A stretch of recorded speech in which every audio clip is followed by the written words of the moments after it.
20 minutes lang. Tumagal. Ayun lang. Turbo lang, tapos umabot ng 2 hours na. Yan. 30 minutes pa lang, lock item na eh. Malalakas kasi kalaban eh. Ano to? Nag-start na ako kay bench. May nakuha na ako kay bench.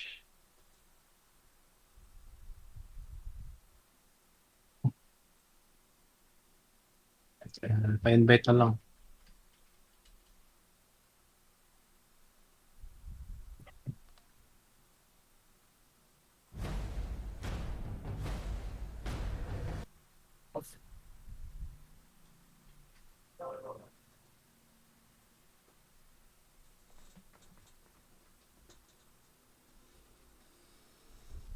Kapit na, TI.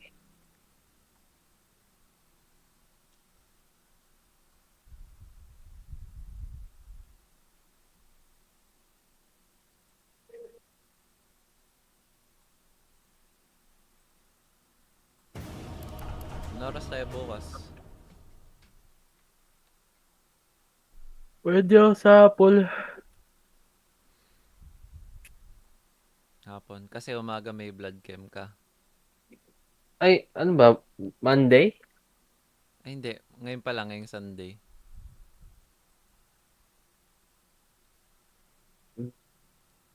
Pwede ako tanghali hapon. Hello, Chapong. Uy, DC ka, Josh. Uy, easy boy. DC pa Ako. rin ba? 3 minutes. Hindi nga. Oo nga. Yuts. 3 minutes. Wala pang 5 minutes na DC, tapos 3 minutes agad. Ay, yung ano pa lang. Hindi nagtuloy yung Ah, matchmake. tangan.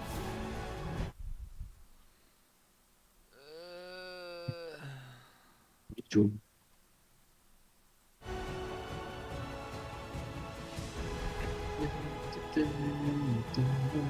Saglit lang nung ano no, pre. Yung kay Zenitsu.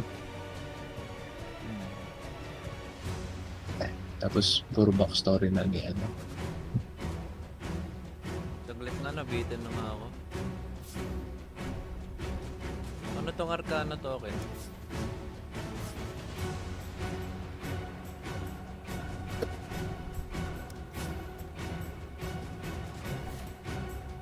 One minute. Ano tong Arcana token, Miko?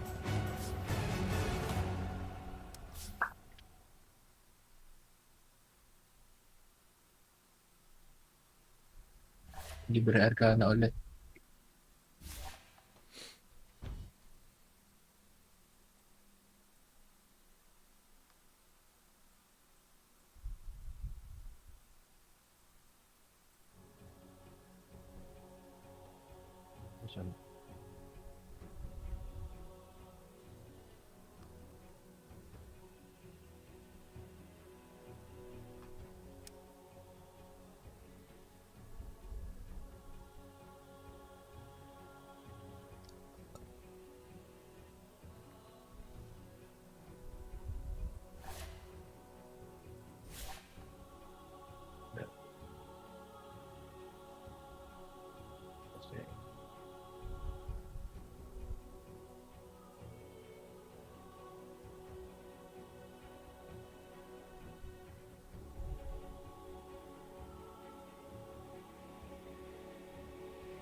I'll plague you.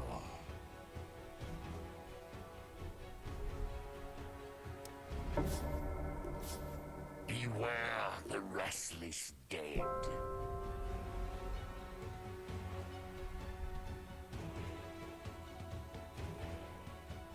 Hindi.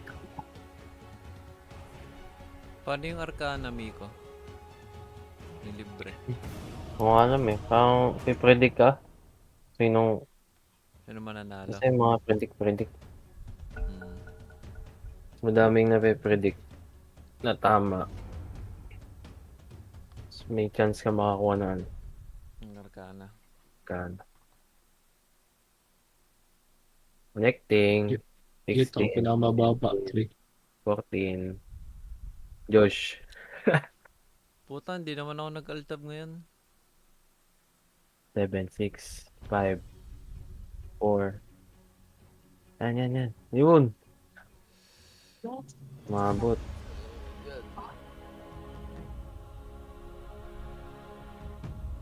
It's your turn to ban.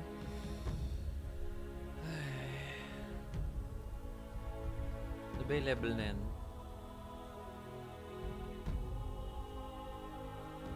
Ay, sa ano? Sa event pala. Oo. 7.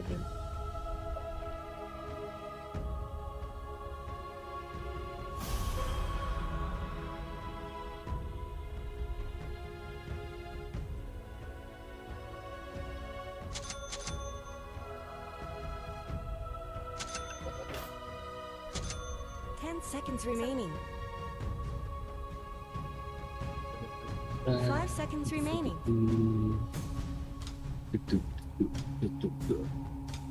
Oh. Uy. Bonus. Hanep. Yun, mid. Kamit. Ay, ikaw na lang. O Mirana. Nag-tap ata Mirana. Or bot.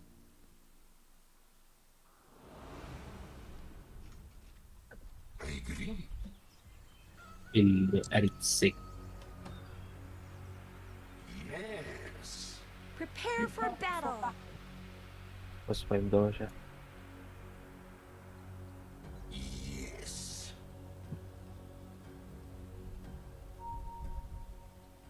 Curious. Interesting. 30 seconds to battle.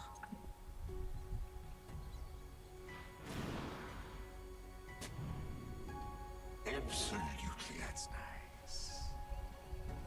Wala na siya. Indeed.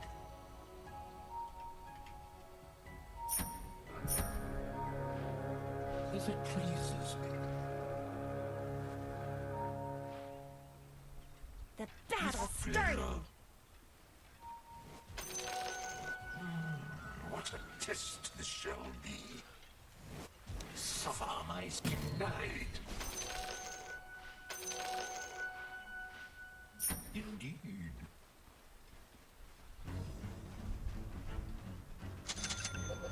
Excellent idea.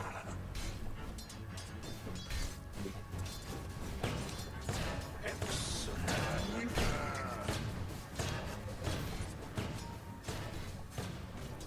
Prepare to be tested.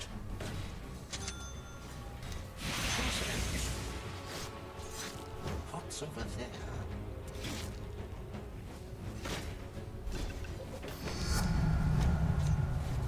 What's Bad. over there? Solo ko dito. Interesting. Si Tito yata Mirana ko. Such fascinating images. Oh man, first blood just splattered! First blood. It was ours all along. Truth be known, you didn't do too much there. You killed a person. Who cares? Face the Magus.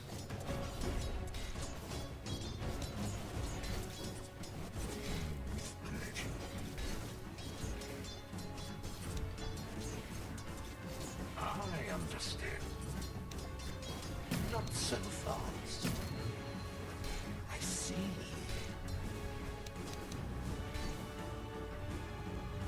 Very good. Take it.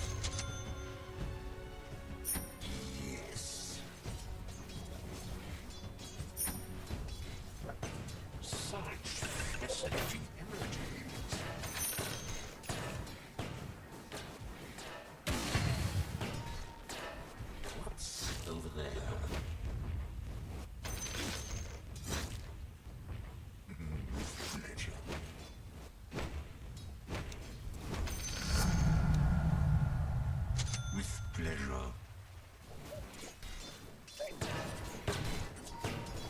Absolutely. What's over there?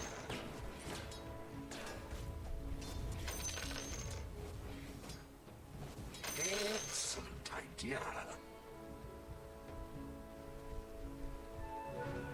Very good. Yata ako. I see. Good night. Yes. I understand. I'll eat that. Interesting.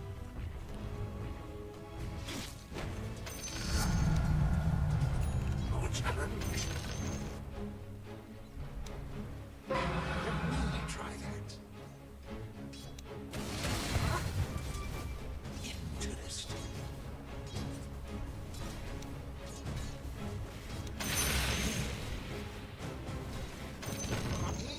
Right. The sorcerer stings. Absolutely.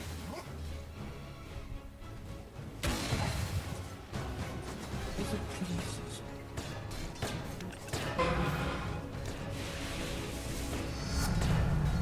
Cool. 6 na to.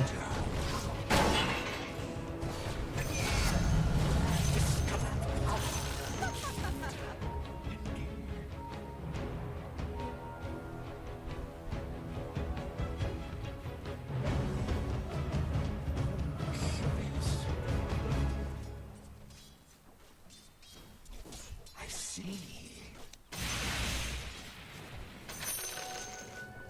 What's over there? I'm under attack. Curious.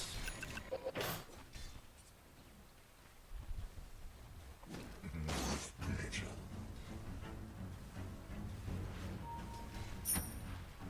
Yes.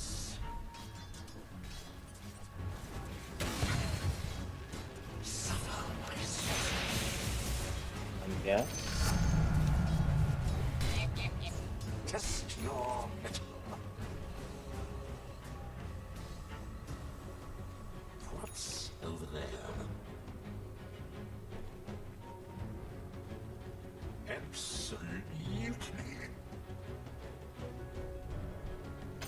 That should help.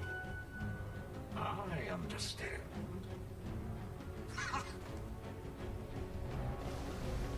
Yes.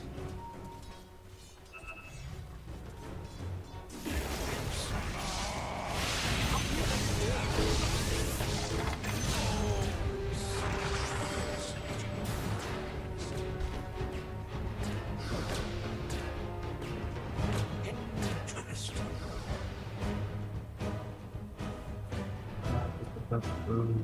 If it pleases me. Indeed. Double damage. With pleasure. Come on. Interesting. Missing middle. Excellent idea. Your bottom tower is under attack. This Nice. attack.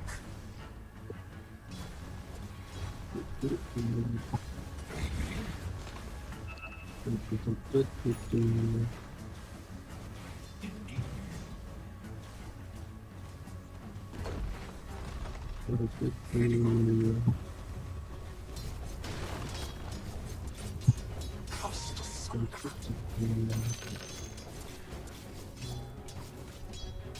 Curious.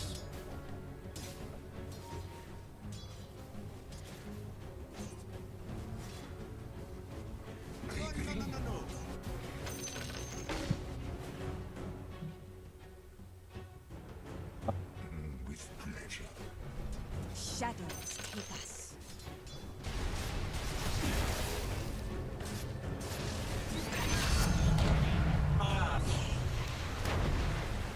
Absolutely.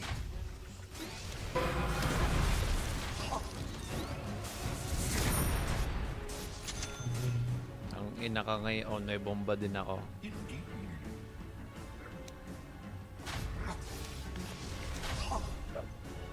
Absolutely.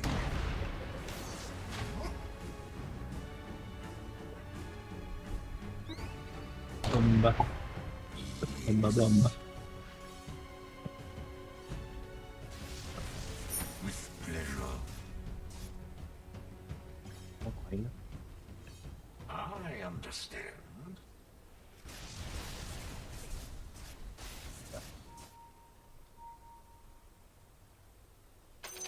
What's over there? As it pleases me.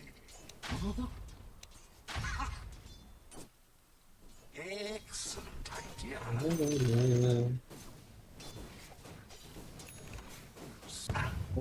Normal.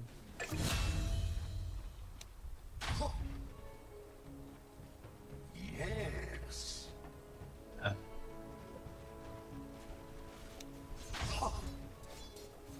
I see. What's over there? Whoa! Initiating killing spree mode. Indeed.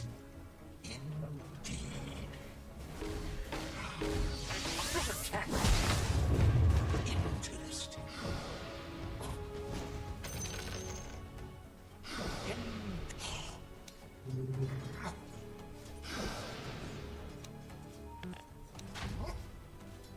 Absolutely.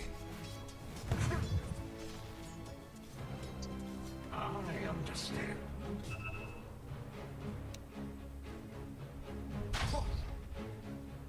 Indeed. Shadows, take us. It will be forgotten tomorrow. Such fascinating images. With pleasure.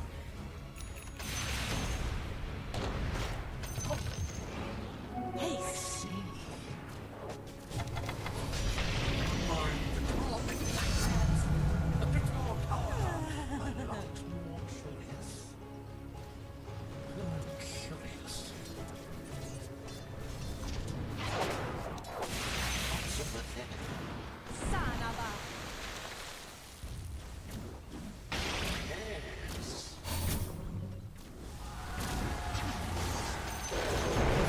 The enemy's middle tower has fallen.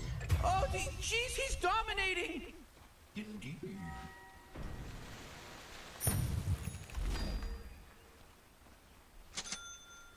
Yes. Your bottom tower is under attack.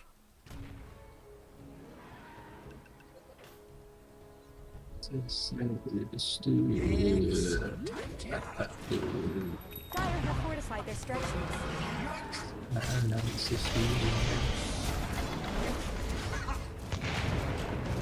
Okay, Middle yeah. tower is under attack.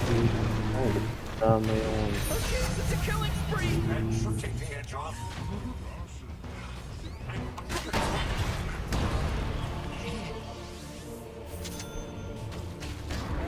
Oh, Morty, uh-oh! You better hold on to your hat, because now it's a mega kill.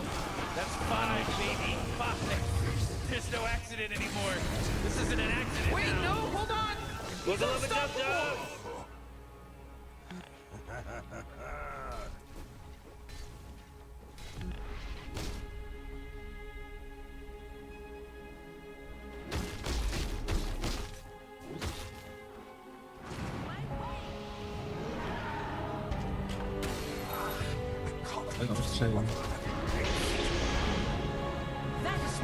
You really should look at your bottom tower.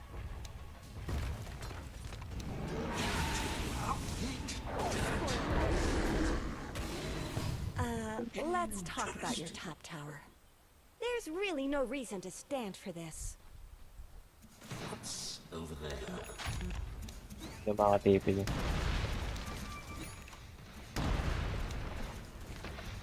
Your middle tower is under attack.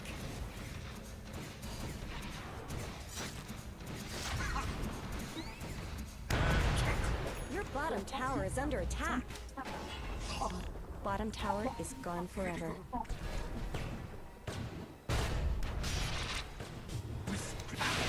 Oh my gosh, Morty! Because he's wicked sick. I'm marching this in my journal. There was a monster kill.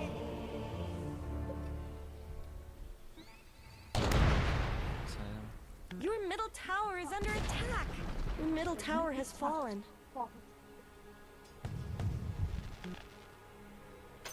I'll take that as tribute.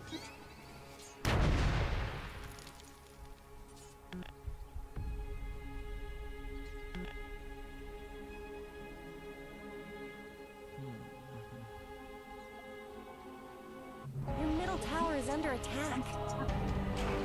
This field is truly full of wonders.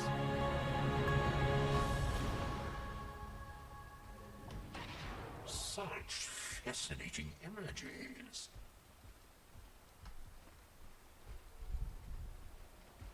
Interesting. You really should look at your bottom tower.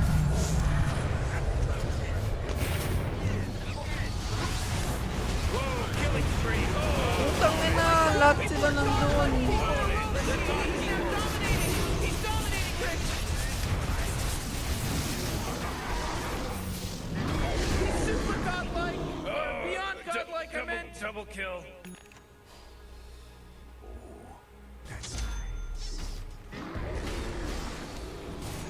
Dire structures are fortified. Your top tower is under attack.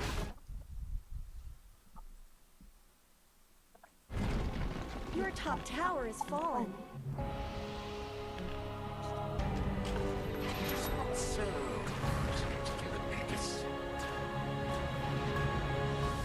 It's interesting. Ang pangit. Your top tower is under attack. Na-overlocking yung nakuha ko. Stop them. I'm under attack. Puta, ano magagawa ng overlocking ko dun? Is it please?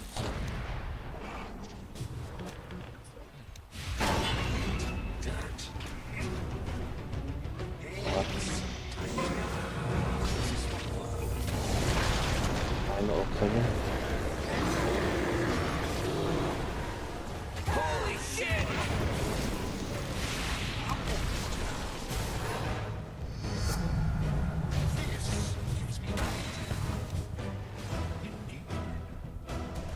Don't let your middle tower fall. I see.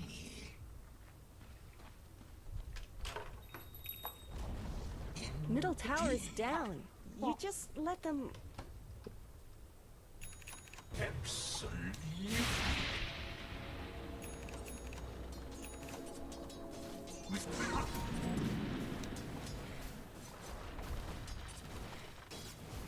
Yes. Try me now. This will be fun.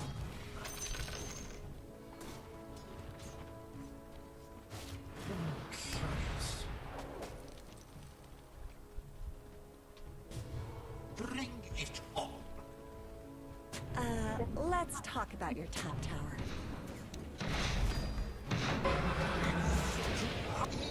Right. What's over there? Your top tower is under attack. This is not cool. Oh, own it. Let's talk about your top tower. What's over there? Top tower has fallen. Is this going to be a pattern?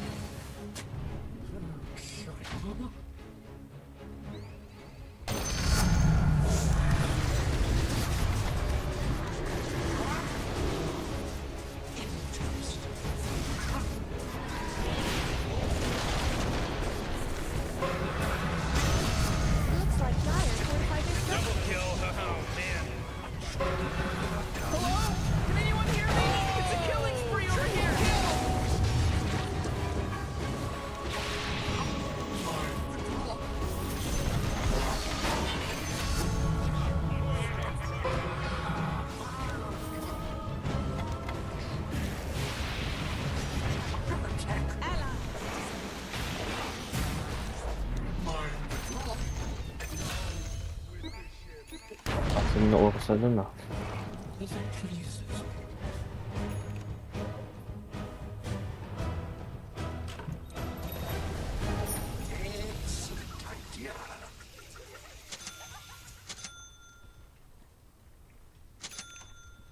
Yes.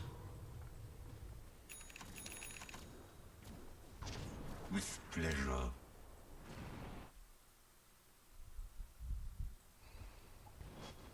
No challenge.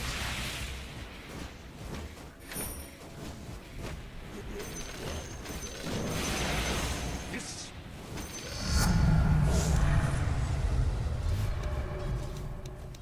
Your bottom tower is under attack. what's over there?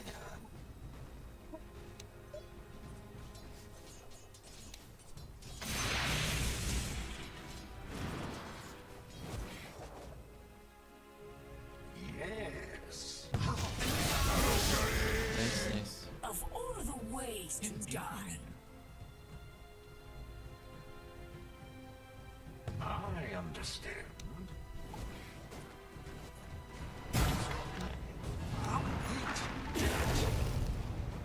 Such fascinating images.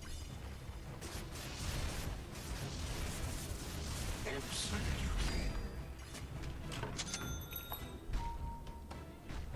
Critical. Shadows take us.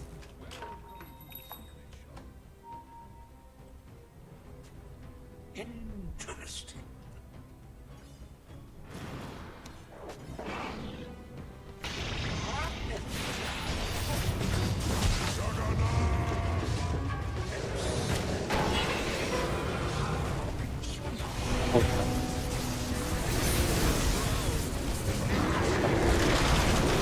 Season.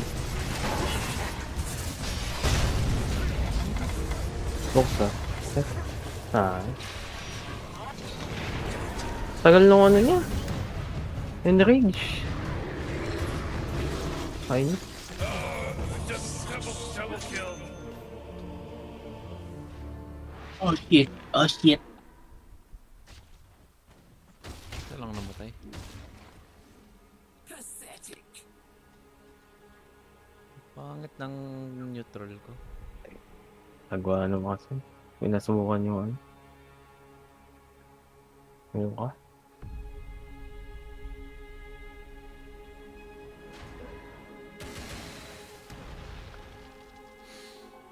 You really should look at your bottom tower.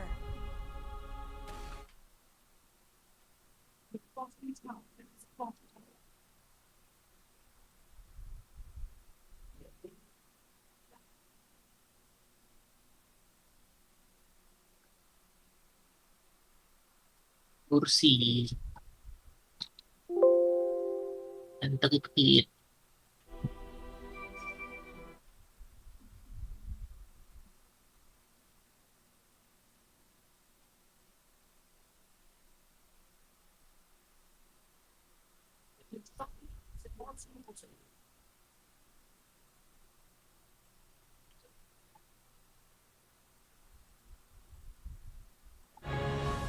Absolutely. I understand.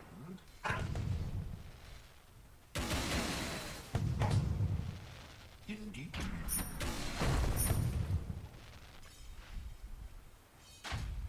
I agree. Ayun lang yan. Dalawang hex.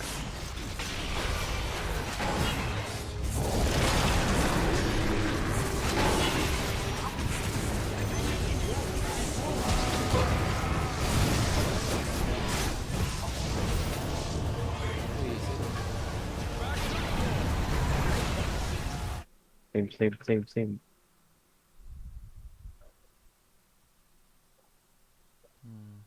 Back.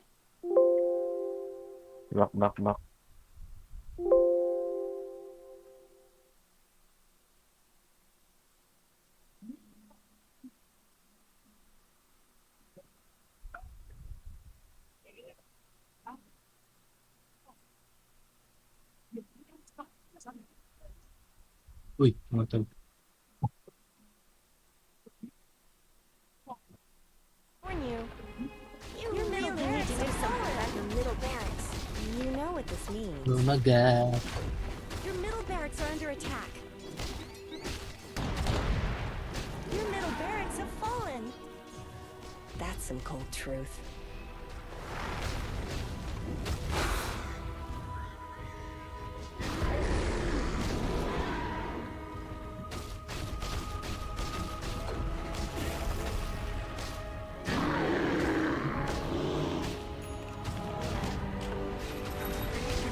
Your bottom tower just fell.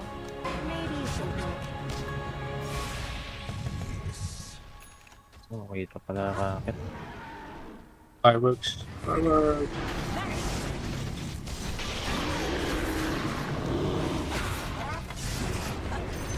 Kaya talagang puta. Hindi mapatay.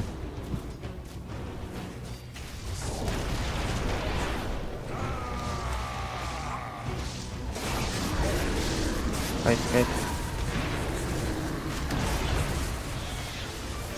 Layo. Inomni ko na.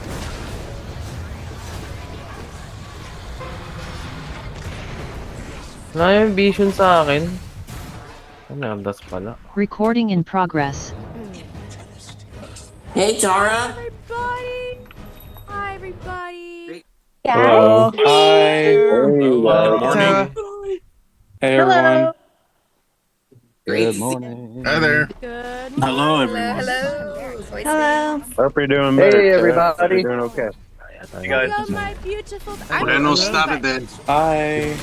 Body. You're attacking your bottom barracks. Hi, everybody. All kinds of different voices. Hi, at this Dr. party. Nick. Oi, everybody. Okay, I'm gonna mute everyone just so I can give a little rundown of how today's gonna go. So, thank you for understanding. She was actually not feeling well yesterday and still This morning she has a high fever, as does half of the people we were working with, and I was in that room too, so I'm hoping I don't get it, although I was sitting right beside someone who's very sick today, which kind of sucks. But also, like I've said before, I really want voicelings to be just like what it is like in the real world when you're doing voiceover. And in the real world when you're doing voiceover, you get sick and people get sick and sometimes you can't work. This was during a looping session with Terry, actually. So she's like, are you sick? And I am sick, but I'm not sick like they are. They are fever and very sick. There's probably 10 people that are quite sick. And so far I'm testing negative. So let's now hope it stays that way. And I feel well enough to be with you guys, and that makes me very happy because I really look forward to our time together, and I want to make sure that everybody has time to answer questions, especially people that have had questions that haven't been able to ask them. I don't want anyone to feel like they're being left out of this process. And more I'm going to be choosing people to have individual sessions with me. Where is our lovely star of the commercial that I pulled? Is she here? Oh, there you are, Jennifer. That's you, right? Jennifer, did you do that spot? Okay. I just wanted to let you know the reason we pulled that spot, just so everybody knows. It's not like a terrible thing, but I like to be the approver of all the commercials. And I also love to direct everybody so that you have the opportunity of feeling like you're really in a session. Jennifer, I want to work with you one-on-one. We're going to do a spot. I pulled that spot because to me it sounded like some of the copy and how it looked was like, it sounded like it could have been with any voiceover class, and even that some of it was written by AI. I didn't like that it wasn't how I teach. And how I teach comes from, as we all know, a magical spiritual place, and I want every single commercial, everything we do to reflect that whimsy and that magic. And Jennifer, you have that magic. So I don't want you for a second to think we pulled that spot because of performance. You did a fucking great job. Can we give it up for Jennifer if anyone saw that? I pulled it quick just because it didn't, yeah girl, it just didn't feel like a voiceling spot to me. And we've got stuff to do. We have a commercial coming up for Kathleen who is the original voice of Dora the Explorer. We have a bunch of other really exciting guests. You guys are going to flip out. We do have a special guest popping in today that you guys are going to be really excited about. So Jennifer, let me unmute you because I just want to make sure in case you were thinking it had anything to do with you. Do you agree? Like it looked like it could have been. Well, I was thinking it was some kind of copyright something or whatever, just based on all the stuff that was in it. And really, thank you for sharing this with me because, again, I've been a big chicken all the time. So for me to have even done anything was like, oh my gosh, I did something. Oh my gosh, they posted it. You're gonna do something. You and I are having a one-on-one, girl. We're having a one-on-one, and you're going to do something that I write, not that AI writes, not that someone who doesn't on a cellular level understand voiceover writes. I want voicelings to be curated by my brain, by the characters that live in my brain, by magic, and you're a magician, my dear. That's why you're here. So if you will allow me, I would rather direct you on a spot that comes from my heart, and we'll do that together. Awesome. Thank you. Yes. I just wanted to make that clear.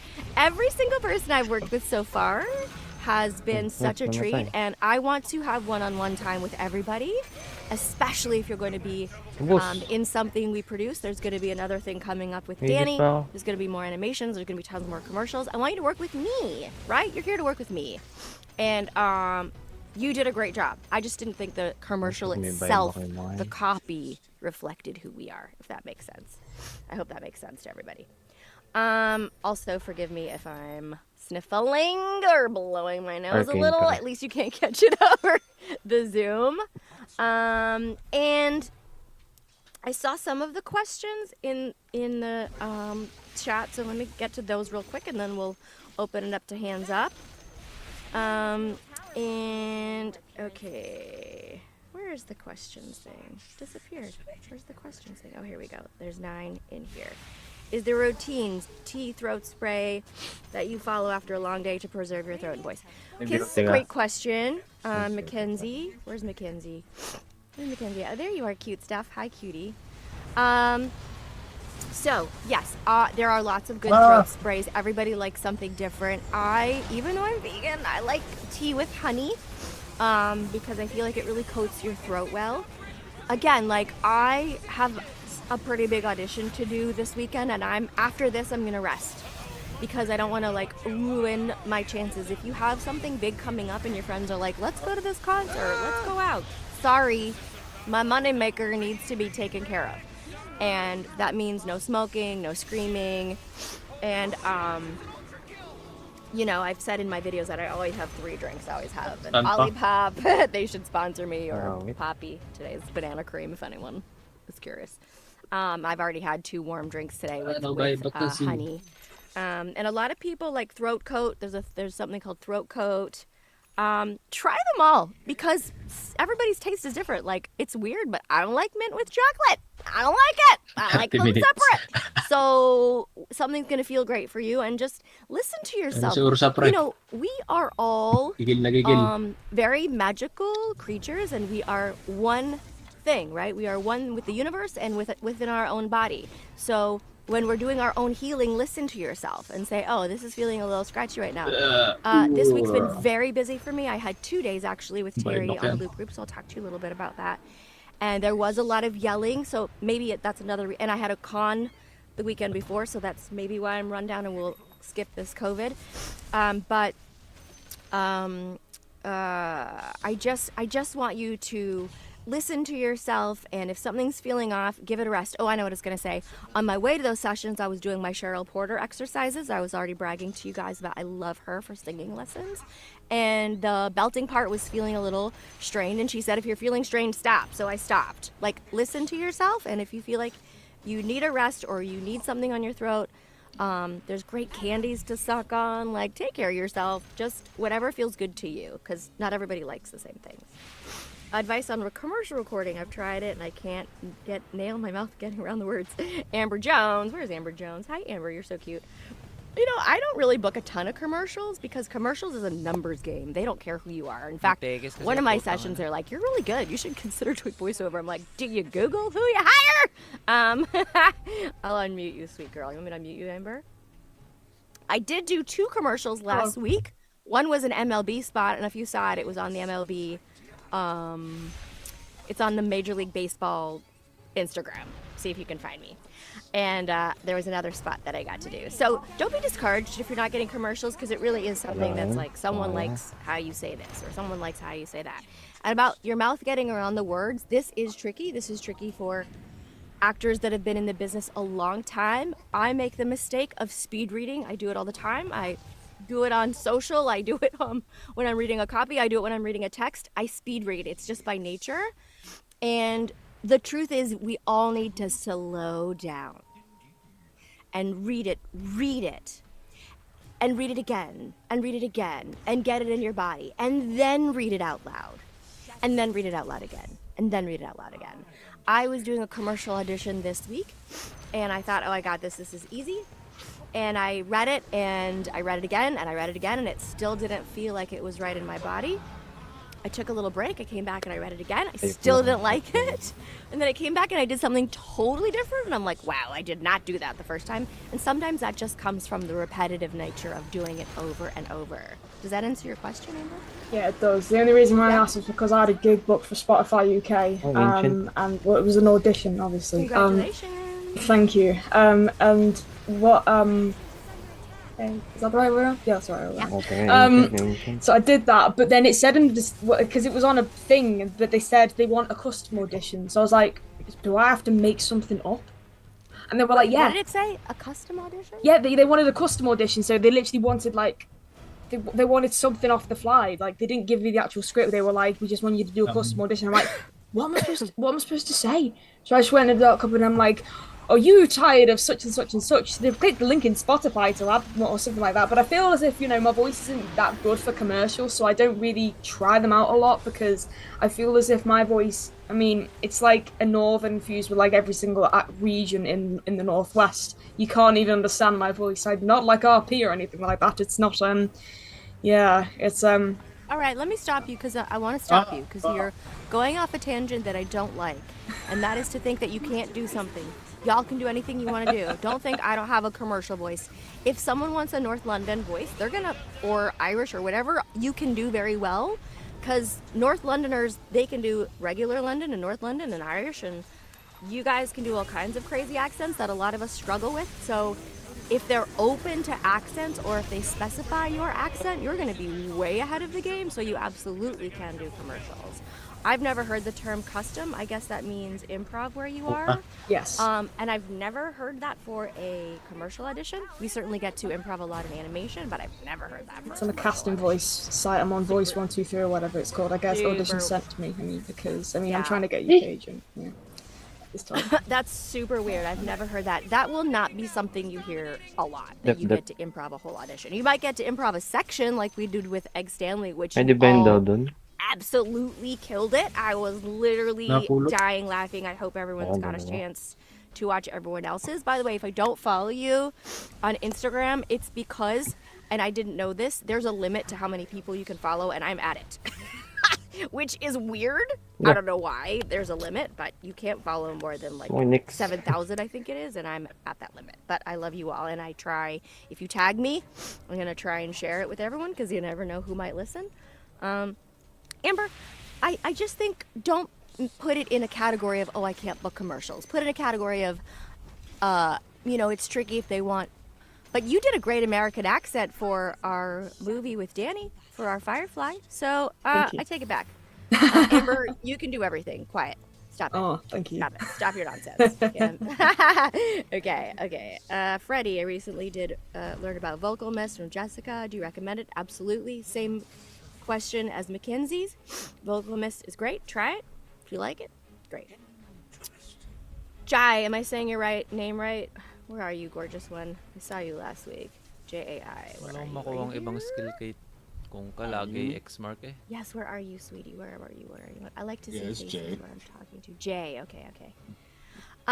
Jay, I'm sorry because I don't I think to answer your question, so his question is, why does my sound quality seem unprofessional? I have the space, professional equipment on the internet at my fingertips, but it still seems off. Am I being overcritical? I think I'd have to listen to some of your recordings. So can you DM them to me on the Instagram, or I'm sorry, on the voice links chat, or drop some in, and we'll see what's going on with you. Oh, there you are, sweet. I see you. Yeah, I can do that. I mean, all your stuff, your auditions and fun stuff sound great. So maybe you're being too hard on yourself, but I'd have to hear more of your professional recordings to really make a judgment on why something's not off. And it could be the levels of your mic. It could be the noise in your room or hallway or something. If something's sounding too tinny, you could be in too big of a space. I don't know what the side space looks like, but This is pretty much it, what you see. This is a closet. it looks pretty good. I'm in my closet. It looks pretty good to me, and you sound good to me. So I think in order to justly answer, I'd have to hear some of your professional recordings. Does that make sense? But so far you've sounded great to me. So maybe you're just being hard on yourself, which we all do. So It could be. I literally just started this a few months ago and got it rolling. So I'm on the learning curve of figuring out everything, especially with the electronics and the editing and all that. Still really brand new on all that. yeah. Well, that's why I recommended Twisted Wave, because I think it's the easiest for editing voiceover stuff. And Jay, I've already noticed you. You're a wonderful performer. So just because you're just getting started in this world doesn't mean you're just getting started in the world of creativity. I think we're all born with gifts that we need to share. So thank you for sharing with us. Thank you. Appreciate it. Okay. And you'll figure out all the little glitches as you go. Thank you. Are Loop Group's auditions and roles in animation accessible for those living outside of LA? From Scott. Where's Scott? Scott Moat. Where's Scott? Are you here, Scott? Oh no, Scott's here. Oh, there you are, Scott. I see you. Are you muted? I can hear you, but you're not muted. Can anybody hear Scott? It's just me. I can't hear him, right? No. We can't hear you, but I'm going to answer your question. Yes, you need to be in LA for Loop Groups because that's where they are. But you don't need to be in LA for a lot of dubbing is Texas or Dallas. Auditions, you can be anywhere in the world. And animation, you can be anywhere. Although I will say that once you reach a certain level, it is smarter to be in LA because sometimes last minute you get asked to do a gig, and if you're not there, it'll go to the next person. And also, my agent will not take anyone outside of California, Los Angeles. Not that other agents won't, but mine won't, and she's top. And that's because if you're not here and you book something and they're like, oh, can they come in today or whatever it is, like there is something, and a lot of my friends left over COVID, and some of them are missing things. Like I tried to get them in on Terry's Loop Group for Superman. Yes, I got to do that with Terry. And don't worry, she's coming back. And when she comes back, we will ask her how we get everybody. Okay, so it's not a hard rule, but it's definitely. It is only for Loop Groups. It's really only you can't. I don't know anywhere else. Maybe they do, but on a level like Terry does, you got to be here. And in fact, a few of my friends flew out for some of the big Loop Groups because they wanted to be in that movie. Even if they're just going to be in a bunch of crowds because wow, I'm in Superman or I'm in Wicked or I had a friend. Yeah. That, Terry's like, who'd be good for this? And I told her it was Kathleen, it was Dora, and she flew out from New York to do it. So you have to be here to physically do it, but you don't have to be here to audition. And Loop Groups typically aren't really auditions, which I'll save most of Loop Group questions for her. But yeah, only because physically this is where we record on the big Disney stages, on the big Warner Brothers stages, which is why I guess a bunch of us got sick because there was like 35 actors in there, and we're all in a very close quarters, and like we're walking around the mic holding hands and pretending to be married couples at a restaurant or whatever. So we're all very close proximity. Although she did tell me that she had a looping TV show that ended up giving wonderful residuals, which is another reason we do Loop Groups, and it was on Zoom. So maybe there's room to do that too. Understood. Thank you so much for your time. Yeah, I'd say where do you live? Canada. Yeah. Winnipeg specifically. My hometown. Nice. All right. I'm from Toronto, but there's a lot going on in Toronto. You could start there. Understood. If I were you, I'd look at Toronto or Vancouver for voiceover. They're both really lucrative, and I wouldn't be where I am today without my start in Toronto. Understood. Thank you so much. Yeah, I would do that first. Okay. What are some ways to stay cool inside the booth besides water? Bridget, where's Bridget? Hi, good morning. Oh, now I gotta look for you, Anna. Zoomy zoom, where are you, cute stuff? I'm somewhere. Oh, there you are. I see you. It's so funny. As you say this, I'm feeling very warm in my booth, and it also could be because I'm a little sick, but it does happen. So right now, I have my closet door open, and my studio that I'm building in a barn is going to have a mini split, which is going to be quiet. And if you are building a studio, I highly recommend you bring in someone who builds recording studios so that they can put in the best quality air system for you in your space, because they know how to do it. It might be a while. Yeah, but it might be a while till I do that. But you'll do it. My guy's so amazing. We're gonna have him on. His name is George, and he will like go into a studio and go, these are the wrong outlets for the studio. You're gonna hear too much wind coming through my outlets. Like he knows everything about studios, like how, as anyone could be a wizard about anything. George is a studio wizard. In the meantime, I guess take breaks. Don't overheat. Bring yourself a little hand fan. Terry actually brings one of those fans around your necks. Have you seen those, you guys? Yeah. Yeah, Terry. Those are super popular for like going to Disneyland and stuff like that. Yeah, so she I have, has one. She has one. She brought it to the looping session where we all got COVID. She puts it around. She puts it around her neck. So if it's just you in this space and you're doing auditions, take breaks and use the fan. If you're working on a session and you have to wait for other people to get it right, as long as your studio's quiet with the door open, do that. But if not, I would probably invest in a mini split or something that can bring air without bringing too much noise, because it is a problem. And I did actually put a second question right above that, because I did just submit my first ever audition, and the anxiety of like waiting to hear back is massive.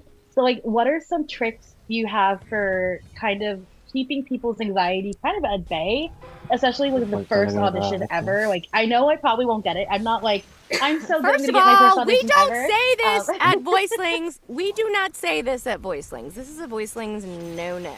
I probably won't get it. We don't say things like that. So it's a negative I'd be very blessed to get it. I'd be very excited to get it. I think it'd be super fun, but I know there's so much to learn and grow from. But I think I've been in theater my whole life and so used to rejection that it's like really scary to put myself out there and do it. So like, what are some like little things that you do when you're waiting to hear back about, and maybe never hearing back of an audition? Like, how do you keep yourself from being like, oh, it was an awful audition, like I could have been better, I could have done this? Like, how do you keep yourself from like freaking out over it? Bridget, I need your brain. I need your brain one-on-one for a reprogramming. Okay. Wait, did you guys see the new meditation that went up this month? Programming, did that go up? No? Talk to my team about that. I did a meditation specifically for this because everyone, including A-list celebrities, have a mean voice in their head that tells them they're not good enough. Imposter syndrome, we talk about this every week. I ask every actor how you deal with this, so you're not alone. The only thing I don't like is how much negativity you are saying about yourself and how well you did. So the one thing that I really believe in the laws of attraction, and the laws of attraction wants you to act as if you already have it, even when you're vocalizing, but specifically when you're feeling like, I already got that job. I got that job. I get to go buy this car that I want. Or I already healed myself. I already got the house I wanted. I already have the boyfriend that I love. Whatever it is you're trying to manifest, you're supposed to mentally stay in the place that you already have it. And when you're feeling insecure, it's okay. We all get there. And if you ever listen to Esther Hicks, she talks about like a high flying disc, which I really like that visual. So like when you're feeling like very positive, you're on this high flying disc, and it's okay to go to one of the discs underneath if something happens or if you're sad. Life on Earth is tricky. It's challenging. You can feel that for a bit, but then do whatever you got to do to get yourself back up to that high flying disc where you can attract awesome shit happening and miracles and things that you never expected. So, and also I have done some animations and I've recommended, some meditations and I've recommended some. Anything on your universe. This woman is a magician. Anything on your universe where she guides you to an alternate reality. And hey y'all, Miss Minutes definitely believes in alternate realities and different timelines. So do the meditation and imagine yourself switching to the timeline where you got the job. Where you got everything you want. Just switch to that timeline. And even if it works this much of the time, you're having a good life. So just as an overall, I want you to start thinking about that and not thinking so negatively about yourself. It's the unfortunate past of being told I wasn't good enough by the people in my college and told me to change my major. So I changed schools instead. I didn't change my major. I kept my major, went to a new school. So I was like, I'm not letting you tell me no. Bridget, I was in school for the arts in high school with Allison Court. You guys know who Allison Court is? She's the Luna on the Big Blue Couch, and she's done a million cartoons with me. She was Lydia on Beetlejuice, and my friend, we were in a drama class together. My friend heard the teacher say, Allison and Tara will never be successful actresses. Basically, they're too short, and nobody cares. Like, something weird like that. I was like, yeah. Be wary of people in education who are upset that they didn't make it, so they're dicks, because that happens. Also, kids that get bullied. God, I hate bullies so much. I don't understand this mentality at all. But for the most part, the nerds rule later on, and the really hot jocks are doing, not the stuff we'd love to do. And the nerdy creative people and the people somewhere on the neurodivergent scale and people who think out of the box and people who aren't afraid to look crazy, we have pretty fun lives. I wouldn't trade being a weirdo. Would you guys? Not at all. No. So the one thing that's important about trauma, because we all have it, we've all been through stuff. I know there's a lot of people on here, if we decided to share, we all have had trauma in our lives. And I believe that it's all sent here to learn and help us grow, because I believe, weirdo me, that there's way bigger battles to be had outside of Earth. Earth is just a school destination. And so when you do whatever you have to do to work on overcoming this. So, for instance, I spent a long time with an abusive narcissist, and I immersed myself in knowledge about this kind of brain so that I knew there was absolutely no way to change it. And I even had to have the world-leading expert on narcissistic abuse, Dr. Ramani Durvasula, if anyone is interested. She's a brilliant, brilliant human on YouTube. I even had to have her as my therapist so I could understand what I was dealing with. And I became like an expert in that. And now I know exactly what to look for. And now I love helping people. I love helping people stuck in abusive relationships with narcissists, whether it's a partner or a parent or someone at work, right? So what I'm trying to say is this was a traumatic part of my life. And if I had let it take over my life, then I wouldn't be traveling, booking jobs, being with friends, having fun. I want everybody to try really hard, because I know, just close your eyes with me for a second and just take a deep breath. And I know, I hear you, I see you all. I know we've all had trauma. I know we've all had moments where we didn't feel good enough. But if you stay in the trauma place, you won't get to do the fun stuff. And they say on your deathbed, you don't say, oh, I regret what I did. I regret what I didn't do. And the fact that you're all here doing wonderful things to help achieve your dreams, the fact that you chose me to help you, I could cry. I could cry.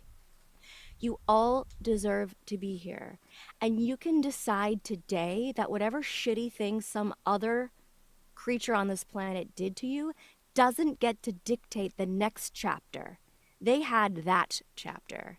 And the next chapter from now on is success, is joy, is fun, is me living in my highest authentic truth. It's me magnifying the right people, the right job, the right stuff. And every time that bad situation, that bad person pops in your mind, you're like, that was last chapter. I've already turned the page, but thanks for the reminder. From now on, I want all of us to really be grateful for everything we have. I'm grateful for all of you. I'm grateful for these times with you. I hope we all learn together. I learn all the time. I just met with a new acting coach. I loved her. We're all here to grow and learn, and we can do that. And we are not going to let trauma or bullies, anything in our past, dictate the next chapter. We are going to try, no matter what it was, no matter how terrible it was. We are here now together in this beautiful community, and we're going to try to manifest only good for the rest of our lives. We already did the hard stuff. There'll be like annoying little things like maybe a speeding ticket or something stupid like that. But the big things, the awesome things, are from this chapter for the rest of our lives, and the universe is absolutely working to give you everything you want. So let that come. Got it? Let me see some V's around here. Let me see some V's. Yes, ma'am. And so moving on, I'm sorry I'm taking a long time on this because it's very important, but I also want to say that once you audition, you should try to put it away. Because also the universe doesn't like when you obsess over things. Because, am I going to get it? Am I going to get it? Am I going to get it? Then the universe, if you play that back a year later, you're still saying, am I going to get it? Am I going to get it? So what you should be saying after an audition is like, I got that. That's mine. Imagine what it feels like to get the call from your agent. Your agent texts, call me. You're like, yes, what's up? You booked it. Yes! Do a happy dance. Do what you want to do. Call your favorite people, whatever you want to do. But put yourself in the emotional space of booking that part, of having that part, rather than, I hope they like me. Play everything you say right now. I want you to play back in a year. All right? I don't want you to play back in a year. I want you to imagine you're playing it back in a year. Like everything you're saying is being recorded, and then you get to play back what the universe gave you. If you're saying, I'm not good enough, I don't think I did a good job, I don't think they're going to like me, I hope I get it, I hope it was good enough. If you're saying those things, that's what's going to be replayed for the next year, the next 2 years, 3 years, 4 years. We all have a lot of years on this planet. We might as well have fun. So I want after the audition to be, I killed that. I feel sorry for anyone else auditioning because they're wasting their time. I used to do that by nature, not in a mean way. I would just walk in and people would be like, because I'd be like, I know this is mine. It's nice to meet you. You can go home now, but this is mine. You kind of got to be a little method with your acting. You kind of do. You kind of be a little delulu. Because you're not. Because it could be you. Why not you? Why not everybody here? I hope I get to work with everybody here.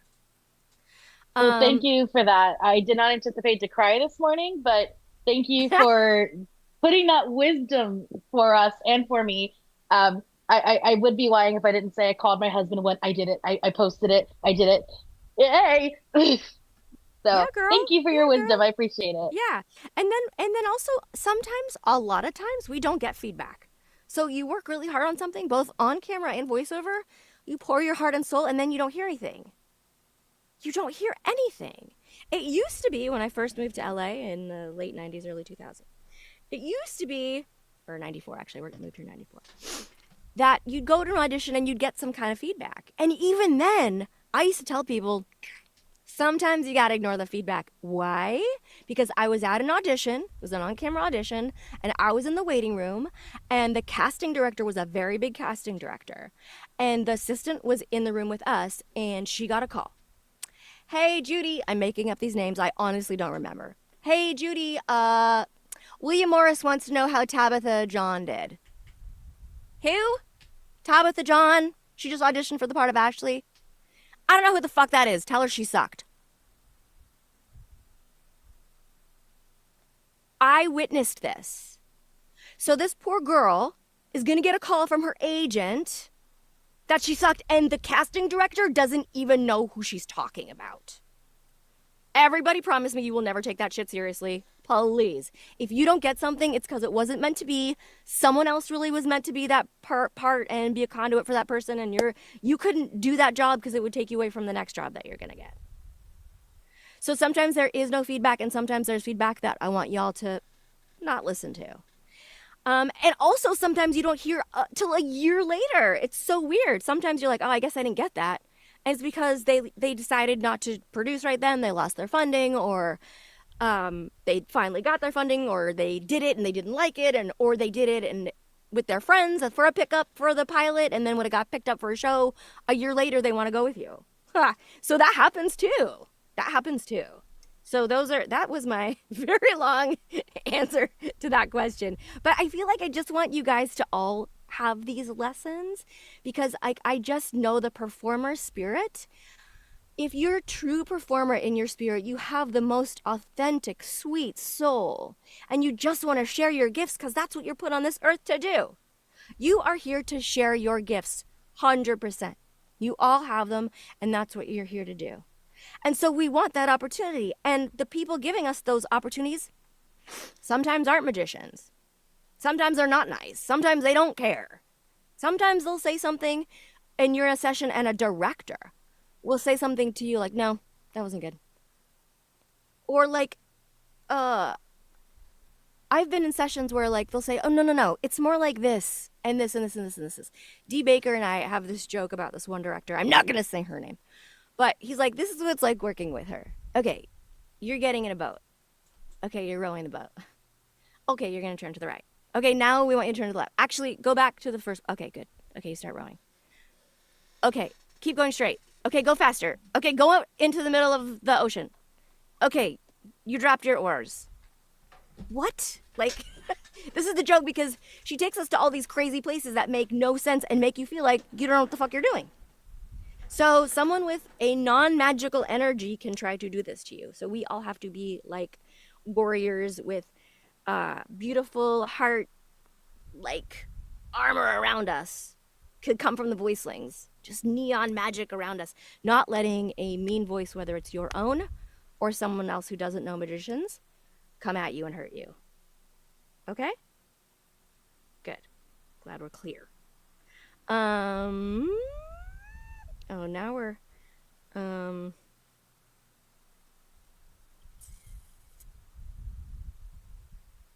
okay, I changed my mind. I want to go to hands up because I like connecting with you guys and I want to keep blabbing on my own. If you have a hand up, just wave at me if you haven't had a chance to ask a question yet. Sam, put your hand down. If you've been waiting and you haven't had a chance, I'm going to go to y'all first. And I don't mind going a little long today, even though I'm not feeling well, because we didn't have what we said we'd have. So if you have time to hang out with me, hang out with me. I'm going to go to Amber May. Oh, hi. Hi, gorgeous. I was not ready. Hi, gorgeous, back to you. That was actually part of my first kind of question. First of all, how do you look young forever like you? Are you guys listening to me? The laws of attraction work. Magic works. Now, I'm not going to be one of those LA people that lie to you and say, oh, I've never had anything done. No, I've had some help, but not that much help. And I have to say, people that have had a lot more help look a lot older because it's here. It's here. I get to be cartoon person for a living, right? That's definitely looking young. But also, I really, really believe we're also here to spread love and light and help each other. And every time you help someone, whether it's with a kind word or with a coffee, it fills your heart and it fills their heart and adds more goodness into the universe. And I feel like the universe loves that, and it rewards you by giving you what you want. And part of that is I still want to look good. Yes, that was part of Thank you for that. That was part of the first question because I just thought of it. The second real question is, so I've been voice acting for about 13 years and it's been pretty good. And I was Barbie, I was in video games, anime, and commercials. I go to cons. However, there's this one thing, it's up here, huge dream I've been trying to reach for years. What advice do you have for someone like me trying to get into a Disney animated feature? Now, this is something I've been really, really trying to have patience for over a decade. But the thing is, I'm running out of time because I'm doing this for my parents, but they're getting older with each year that passes. So, like, is there something I could be doing, something else? You're saying you want mom and dad to hear you be a Disney princess before they go to the next awesome place. Yeah, that's Yeah, that's been a big dream of mine for yeah, sorry. Yeah, anime Barbie was great and everything like that in video games, but this is the one that my parents have been telling me all about for years and years and years, and I said I'm gonna do this for you. So, uh, sorry, everyone has that big dream and stuff like I that, but get that it. is like mine for them. If I could do that, like I could go and I'd die happy. For Amber, them we love you mostly. so much. Uh, We love you so sorry, much. I'm gonna hide my No, face. no, no, I'm I sorry. love everybody being vulnerable here. Uh, This is such a safe space. If anyone incurs any uh, bully in this space, you let me know and I will take care of it. This sorry, is I a got no bullied as bullying, a kid too. Sorry. but this is a no bullying Uh, zone, so you're safe. And uh, like, thank you for being so open with us. And I lost my mom and dad, and sorry. it's the worst. It's like if you had a good mom or dad and you lose them, I've heard people say that the hardest thing is like you have to unlearn that they're here to call. But guess what? They're still here. You know Yeah, what's I know, and I'm awesome about someone trying you're so connected to? hard. You know what's Uh, awesome about someone uh, you're connected to, Amber? mm, They stay connected to you, but then they can help you in even bigger ways as your angels. Because once you create a love connection with someone, that does not get destroyed or tethered. I mean, detethered. You are attached to that love heart connection for all time, always. Okay? uh, So, and it's hard. I'm not gonna say it's not hard. yeah, And I wish it's I wish hard. every day I could have them back. But that's not how this planet works. But they do become your angel. And I just want you to know this in such a big way. I have heard from my mom. I also wanted to be a Disney princess. And by the way, when my dad passed away a few years ago, this was still up in my room. Can you guys see what this is? It's the Little Oh my Mermaid towel. gosh. This is, whoa. Oh, oh Sorry. my I didn't gosh. have a poster. I had this towel, Oh my goodness. which is now in my studio. And as you know, I got to play Jodie Benson's daughter, and I cried my ass off. Yes, you were Melody. That was so cool. Yeah, and so I did have that dream, and she did witness it, and it was incredible. But if you don't get to do a Disney princess first, and all the voicelings are going to manifest that you get to do something on Disney, so that's going to happen. We already know. Oh, You it's not already even did hear it. it's You not already even did the hear it. princess. I will take Anything, but anything you already Disney are to going to say, get it. You already got Dad, I it. did it. You already got it. You already got it. Uh, But here's what I want to say to you. I when I was very broke in California, because I was quite successful in mm-hmm. Toronto, but it took me a while to get noticed here. I got 2 eviction notices. I was broke. And I was crying, and I called my mom, and she said to me, Tara, my mom called me Tara. My dad sometimes called me Tara. I like both. You can't get it wrong. She said, don't lose your unicorn. Don't lose your unicorn. As a kid, I loved unicorns and fairies and magical creatures, and I had My Little Ponies. But my mom died before she saw me book Twilight Sparkle. Oh no. Arguably one of the most important animated character for souls around the world. My Little Pony saved people's lives. People like, I had no friends till My Little Pony. I couldn't pay my rent, and the bronies pushed together some money for me. Or I met you I before couldn't in express 2016. yeah, I couldn't Mhm. express myself till My Little Pony, right? So what I'm trying to say is whether it happens before they go or after, they're gonna see it. And you already booked it. That uh I, that's yeah, that's really You already helpful. booked it. So just be excited. Look at the voicelings are celebrating you. Yeah, Amber's on a Disney show movie. Yeah. Just put it out Hope there. we're invited to the premiere. Hope you say hi to me at the next con. Everyone here is invited. Everyone here is invited. All right, gorgeous. All right. Thank Next you. hands up who has not asked a question before. If you have a hand up, put your 2 hands up. If you haven't been asked before. Okay, Rob, I see you with your arm weights, so I have to ask you. Okay. When do I disclose my issues? Like, I have ADHD and autism. So something like that might hurt me in some situations and help me in others.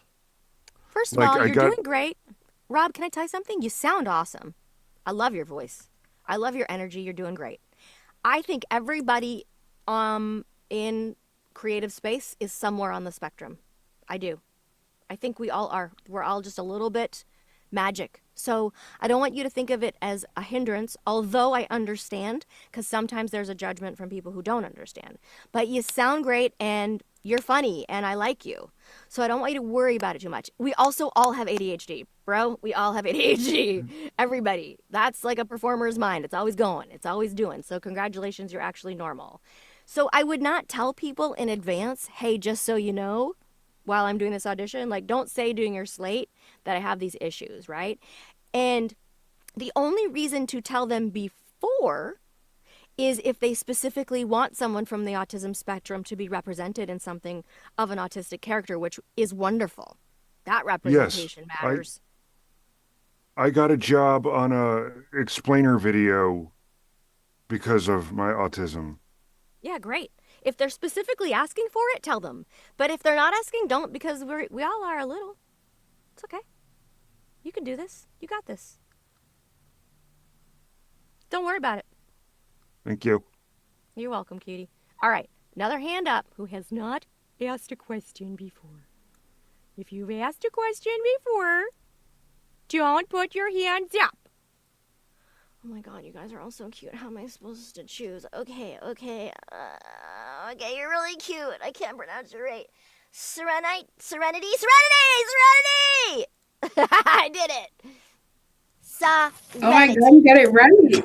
Yes. I had Serenity. to spell it out because you put a capital. Or is that how you spell it? Yeah. Oh, I've never seen that. It's really pretty. Thank Welcome! you. What's your question? My question is, I'm like in the process of making my reels to start submitting to agencies. I have a commercial agent, but like I'm just now getting into like pushing out my voice acting things. What is the major difference between animation voice acting and commercial voice acting? Since they're like categories different, what is the difference in recording them? I definitely address this in the classes, but their short answer is they're two totally different recordings, and you should go to agents' websites and listen to their top people's reels. I believe now reels are no more than 3 minutes. If they're shorter, that's great. An agent's not going to listen to longer than 3 minutes. And if you're doing a commercial audition, you're reading commercials. If you're doing animation audition, it's totally different. You probably want to put, if you're someone that can do multiple characters, I'd try to fit in as many as I can without it feeling too rushed, so that people also know that you're a good actor. But you do need to do two different ones. It's in the modules. If you missed it, go back and try and catch it because I go into more detail. But yeah, you do need. The good news is, if you really are strapped for cash now, you can make your own. You can. You know, I saw had a to lot of submit stuff about something. the Say that again, sweetie. I just saw some like a lot of stuff about like the timing of it being different. And I didn't know if it was like something you have to do differently, like animation versus. It's a totally different thing. You're like asking, I tap dance, but do I ballet? They're totally different things. Not every commercial actor can do animation. So it's a different, you want to show off that skill. You're basically making a skill for your singing and a skill for your dancing. That's how different it is. Because you're these characters that are going to be in a series as opposed to a one-off of like, buy these shoes. It's a different thing. So you have to show them all these living creatures that live in you that you just can't wait to get out. How many of you have a crazy voice in your head that you use around the house that you're like, this would be so funny. I hope I get to play this one day on a show, right? Sometimes I do that. Sometimes I'm like, this girl's been walking around my house a long time and that's going to use her for this audition because she obviously wants to come out into the world. So I'm just going to use this voice. I'll just do that. I'll just start using a crazy voice. Yeah, but check agent websites for the current stuff, I would say. Okay. And you can always ask questions in the Voicelings chat too. We're so here for you. Thank you. Okay, Katie Bird. Hello. Hi. Oh, I just had a question about the Danimation thing. You said that we might get half off or something like that if we wanted Yes, to go if into you are animation as well. if you are on the autism spectrum and you want to learn animation from Danny, she will give you 50% off Danimations, her Danimation class. I just came in and guest taught a little bit for the students there on how to put their voices into their things, and it's very sweet. Yeah, if you're interested, she'll give you half off. Oh, okay. Thank you. You're welcome. Okay, I'm going to Will. Yeah, you. Hey Tyra, what's up? Hey How you everybody. doing? I'm doing good. Just awesome to be here. It's awesome My to have you question. here. Thank you. Yeah, my question was, what are the who would you say, in your opinion, are like the top 3 to 5, agents to sign with, as a novice, voice actor? What city are you in? I'm in New York, Brooklyn, born and raised. Oh, okay. Okay. So listen, I know the LA market really well, but I don't really know other places except to say, like, of course I've heard of William Morris. So if they have an office there, like, great. Or Brill, I don't remember. Here, Buckwald. Buckwald was a big voice agent in New York. I'm sure there are performers in here that might be represented by New York agents. So if you have that, drop that in the chat for Will. I would say to go onto the Screen Actors Guild website, the SAG website, and look for reputable agents in your area. It will pop up. And if you're a novice, I would not recommend going for like the top. Not because you're not good enough, but because they will ignore you. Because the top service their top.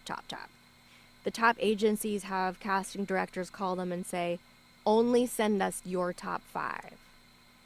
That's how that works. So if there's already an E.G. Daily, a Cree Summer, a Tara Strong, a Gray, Jessica DeChico, and you're that type, you might not get called ever. We don't want that. So it's okay to start with a smaller agency as long as, and I say this all the time, you do not pay first. Some agency will try and scam you and say, we'll take you, but you got to use our guy to make the demo, and you got to use our photographer to do the headshots, and you got to pay us $400. Nope, bullshit. You only pay an agent a percentage of what you make through something you booked through them. And it's negotiated. So it's your rate plus 10%. The studios pay their commission. You never pay out of pocket to them. So go onto the website, and if I were you, I'd send my reels to everybody. Why not? And then take some calls and see how you feel energetically with that person. If energetically you feel like, I feel like this person will represent me, right? That's what agents do. So pick someone that you like, because they're representing you. They're speaking to other people on your behalf. And don't be afraid to tell them all the things you can do. Hey, by the way, I sing. By the way, I can do this accent and this accent. By the way, I can yodel. I can scat. Whatever, like, tell them weird shit that you can do that you would love to do one day in your professional career, whether it's on camera or voiceover, so they know who you are. And if you hear about something that your friend says, oh my God, why didn't you read for this? You're perfect for it. Ask your agent, oh, we didn't know you could do that. Let them know. First things when you're first getting an agent, let them know who you are. Don't be shy, because they are representing you. They're speaking on your behalf. They're seeing lists come in from the casting director. We need this. We want a guy, mid-30s, super funny. We need a guy like this. Whatever it is. And your agent will look through and go, oh, I got a guy like that. That's Will. And submit you. So you want them to know who you are. And you want to like them. Right? It's a really important relationship. I had an audition this week for a pretty big cartoon. And the sides were, she's in high school and she's kind of like in one of these cliques that she'll do anything. She's like the sheep of the clique or whatever. And blah de blah about her character. And then the line was like, oh, I hope I get to marry so-and-so. Like, it didn't make sense. Like, the lines in the description put them in 2 different worlds. And usually with an audition, there's a story log line. There's pages about what this is like. There was nothing else, just that. So I called my agent. I'm like, hey, do you know anything else about this project? And she's like, I hate it so much that they aren't sharing this with everyone, but yes. And she told me everything I needed to know to nail that audition. So if you're not asking, you might not know. So you want to like your agent enough to feel comfortable enough to call them and ask them if you need to know something, because you do need to know something. You need to know everything. You need to know everything about this audition that is available. There's going to be some stuff that's NDA, but if you're auditioning for something, every time you're auditioning, you're guessing, right? You're like, I'm going to throw this into the world and hope that's what they want. And since we're voicelings, we make great choices. But you are still making that choice. So you want to get as close to as what the person created that character is thinking. And that's why we need all the information. So, sorry, I went on a crazy tangent. But I just want you to like your agent, and I want you to not have them take advantage of you. So if I were you, I would submit to everyone and then have meetings and see who feels like a good energy for you. First, going with SAG, and then find out that agent who's right for me. Yeah, on the SAG website, it'll have all the trusted agencies listed in your city. Yes. Thank you so much. I really appreciate that. You're welcome. Well, good luck. Can't wait to celebrate all that you do. All right, 2 hands up. William Rutledge. That was unexpected. Hi. You're waving your hands. How can it be unexpected? You're waving your hands like a crazy person. So one thing, thank you so much for the thing earlier. Like earlier, I was not expecting to cry during the stream. Thank you so much for the positive energy and everything. I have lots of questions, but honestly, my top one, because I know we have a lot of people to talk to. When you're singing and everything, I'm not so great with my voice because I'm still kind of learning. Because I obviously, I know people can sing from the diaphragm, from the throat, and the head, but when you're going to, like, how do you know when you're jumping between using the throat and the head voice? William, this is such a good question. It's also like one of the biggest questions singers have. If you're a singer, like, and you know this, like, yes, this is like one of our biggest questions. And I really have to say, I've been studying singing my entire life. I've taken from a ton of different teachers since I'm like a kid. And I have never loved anyone and never had that question make more sense than Cheryl Porter. I do not get a percentage of her by recommending her. I just really love her. So if you go to her website, it's very affordable. You can buy just classes, like, I can buy this class for $49 on expanding my range. And she goes into the different sounds for your registers, chest, head, whatever. And ultimately, the short answer is, if it's hurting you, then it should be time to move to your mix or your head, right? You don't want to blow out your voice, because blowing out your voice has consequences that takes you out of the game. Right. And Jess Harnell, bless his heart, we'll have him on as a legend. He was singing in a crazy rock band in Vegas and screaming his ass off, and he lost his voice. And he had to go on 8-month vocal rest. And he couldn't do his cartoons, and it sucked. And you get nodes, and sometimes you need surgery, and it's not wonderful. So it's not worth it, right? So where was I? Right. Where was I going with this? Oh, so it shouldn't hurt. But with that said, the thing that I've noticed about her class is what used to hurt isn't hurting anymore, because she expands your chest range with her exercises. So if it used to be that you could only hit a C with your chest, now you could hit a D and it not hurt. So my best advice is to take her classes, because I love them and I love her. She's even more positive and adorable than I am. She's just a beautiful energy, and her classes are awesome. And I've learned so much, but it really comes down to the practice of it and what's not hurting. And a good mix, a really strong mix, you won't be able to tell if it's chest or not. That's what I'm working on, because I still feel like sometimes too Disney princessy when I want to be Adele. Anyone have this problem? Sometimes I'm I feel like I'm using my mix too much. How do I get that more chest? And I think the answer is more lessons, more, and it's just you do your own lessons over and over, right? So it's more practice with her. to get it up there, but it's a really fun thing to practice, and it's a fun thing to get better at any time in your life. Oh yeah, definitely. Because like in my time, developing my voice and whatnot, one thing I noticed as a heavy fan of The Simpsons, they sang a lot on the show. And a lot of the big shows they sing. I mean, you've sang on a lot of projects yourself. I mean, It's my everybody favorite who's thing to seen, do, too. It's my favorite thing to do is to sing in character, whether it's pretty or but not pretty. I prefer pretty, right? but I like it all. Because I mean, drawn together. I mean, Yep, we got to sing in that. We got to sing in that. but no, but anyway, but I But mean, Family Guy, that was a mix. That was a mix. yes, Gonna buy me a rainbow. Buy me a rainbow. If I tried to do that in my throat, buy me a rainbow. I mean, I could hit it, but it would sound too forced. yeah, And by the way, every yeah. job that you're on and every character you do will help dictate that, right? For a Hmm. moment, all of me is alive and at home in the sea.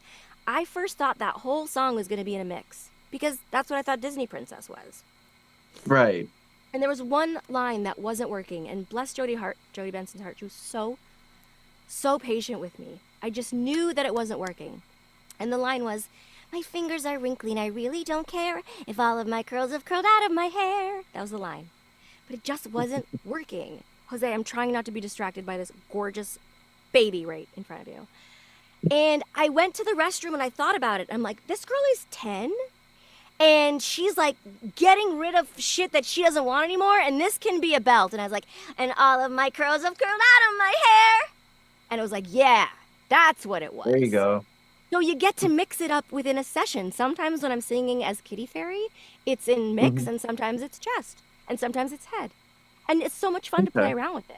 Yeah, and so you'll know also if you have to learn a song for something when you're practicing. Because as soon as we get our information, we have to practice it. And when you're practicing, you'll be like, I think this note sounds better in my chest. I think it sounds better in my head. Be honest with yourself. Record yourself. Sometimes I think something sounds really great, and I record it in my studio. I'm like, it does not sound good. Oh no, I totally understand that. I've tried doing I've tried doing a thing on TikTok before. I called it Krusty Karaoke. It's a like, hey Krusty the Clown, that kind of Uh-huh. bit, and I would sing songs in that voice. And I discovered really quick that there were some songs, obviously, that I mean, my range hasn't quite developed yet to be able to, because I mean, otherwise, if I try to sing that, it's going to be because I notice it's mostly in the throat. I will rip my larynx trying to do Oh yeah. that. It's So like nah. for that, you have to find a place. You have to play around if you still want to keep doing that, because that is a voice that's going to do that to you. Hmm. You have to find a place where it doesn't hurt. So that really happened to me on Fairly Odd Parents, because if I was going to do Timmy how I first thought he was, and I had the amount of lines I had to do, I knew that I was going to hurt my voice because it was really throaty. And I just kept practicing until I can't really describe it to you. So this goes back to the magic and the manifestation way of thinking. I just started imagining my throat figuring out another way to create this voice without ever hurting it. Even when I'm not feeling well today, I could still do obtuse, rubber goose, green moose, guava juice, giant snake, birthday cake, large fries, chocolate shake. And I could do it all day. Because I found where it doesn't hurt. That's practice. So if you want to keep doing that, you better figure out a way that it doesn't hurt you. And if you can't do that, then don't do that anymore. Thanks for the advice, Timmy. You're welcome! I swore I wasn't going to do any voices today. All right, who else is a 2 hands up? I've never got to ask a question person. I see you, cutie. I'm asking you to unmute. Can you see that? Yes, yes. How are you doing? I've seen you Doing well. online. I think you're very talented. I'm excited Appreciate to it. see where you go. Thank you so much. I appreciate that. I actually work a full-time job and I want to transition to this because that's something that I've always been interested in. So for sure. So thank you, Tara, first of all, for putting this together. And also, by the way, I'm also a vegetarian. So like vegan, I don't vegetarian. Anyway. Okay, my question is this. So You talked a lot about spirituality, which is something that I resonate with because I'm a deeply spiritual person. I do a lot of meditation. I do japa meditation, which is like with those beads and you count. It's like you chant a god's name or something. How do you pronounce So, your name? oh, it's Siddharth, but you can call me Siddharth. Sid.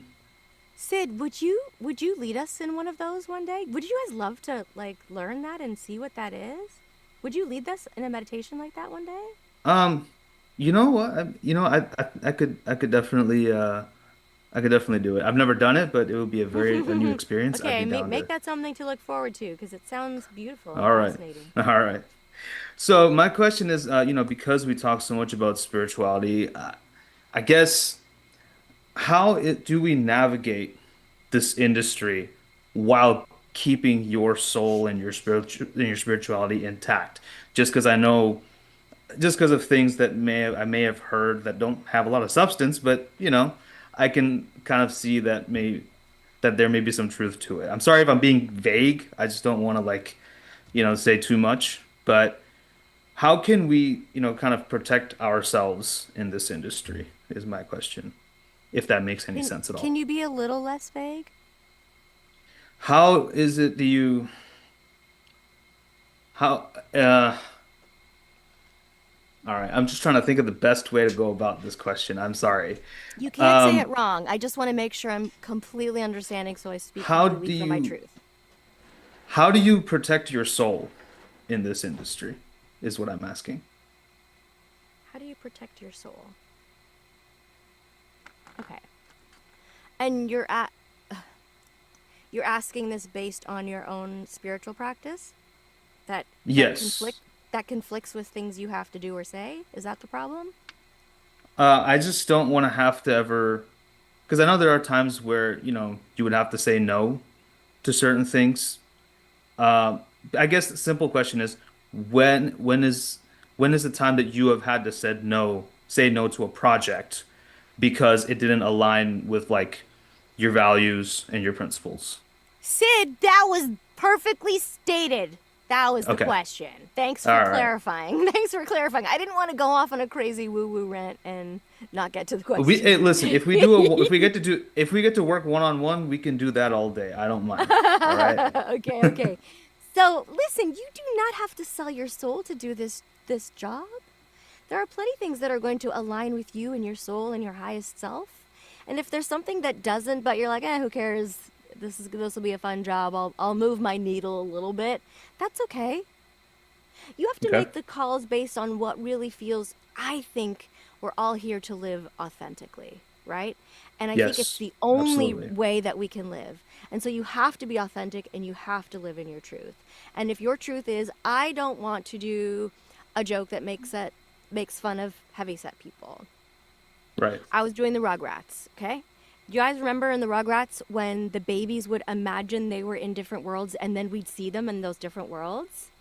So the scene was that the Rugrat babies, well, the family was at a car dealership and Tommy imagined that we were in this van while mom and dad were shopping, that now we were under the water in the ocean and we could look out and see all the other animals.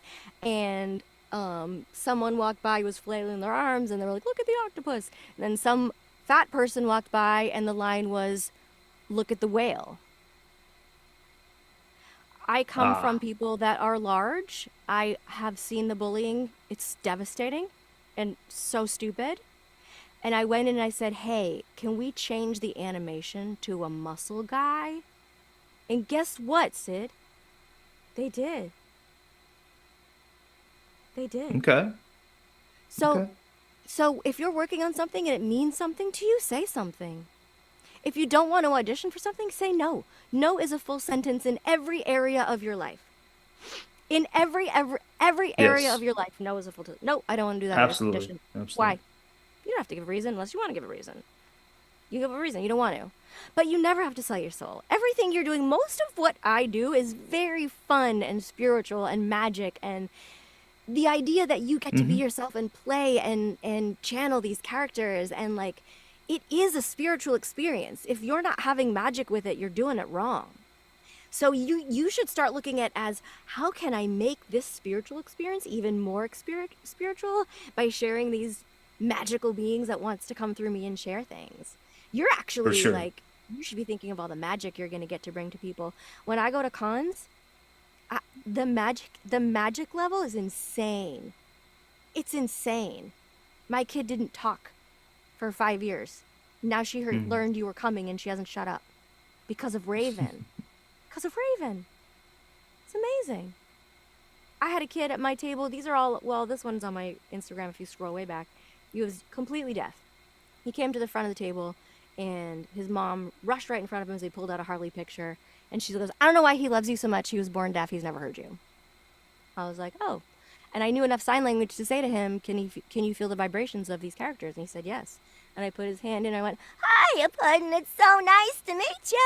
And he went, and the whole crowd started bawling. This is a magic spiritual thing you're doing. So just embrace it. And if it's something you don't want to do, you say no. And if you book something that's like, there's like a medium no, talk to the producers. For sure. All right. And also one quick thing, for your cold, this is an old grandma remedy if you're interested. A little bit of, I know you don't do regular milk, but you can do almond milk, turmeric, pepper, and a little sugar. Warm it up and drink it.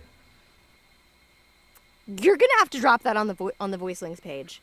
I actually did it on the chat, but okay. For everybody, put it on the page. I Put got it in you. the thing about Terry. Yes. Yes, you can, and just be sure to say thank you, Sid's grandma, if it works, okay? Because What's her name? What's her name? Lakshmi. We'll say thank you, Lakshmi. Write that all down, please. Thank you. Yep. Thanks, Sid. All right, more Gotcha. people that have had 2 hands up. Shian? I know I'm saying that wrong. I'm so sorry if I say your name wrong. No, it's all good. Oh, Shayna. Yeah, sorry. There's 2. There's 2. Oh, there's 2. I see SHA and then there's a WANN. Sorry. Oh, that's not me. Okay, we'll put you next, Shayna. We'll put you next, Shayna Punim. We're putting you next. Okay. It's all good. It's Shay. It's Shay Ann. Shay Ann, like the butter, if you want to call me just Shay. Yeah, we do want to call you like the butter. Yum, smooth like the butter. So I don't know if this question's been asked before, but I was just curious. I know when I'm doing like my little scripts and my recordings and stuff like that, if I mess up a line, I go, fuck. Is that like really unprofessional if you're like in like a booth with like an actual like producer and all that stuff, and like do they frown upon that? Like it slips out. It's just like Tourette's or something. I'm just like, fuck. So is that really bad? I mean, that is what you do, right? And that's your truth. So like, yes, Yeah. I do that in my studio all the time. I would try not to do it at like a callback at Disney.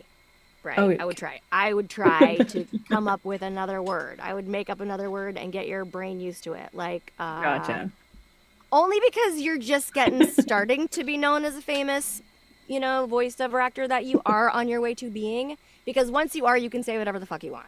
But when you're on your way up, they want to know that you're going to be able to work with children, because there are shows with children. So I would say, come up with another word, like, and get yourself used to saying it. Like, when I was doing Sabrina, I made up frizzle. Oh, frizzle. Every time I did something wrong, frizzle. So you're welcome to have it. Frizzle! Just shout frizzle.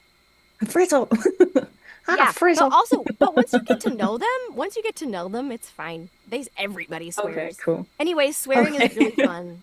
Swearing's fun. It just, Even when I get scared, I get like Tourette's. Like somebody scares me, I'm like, oh my god. So it's just I don't think that's the most terrible thing ever. It's your truth. True. That is true.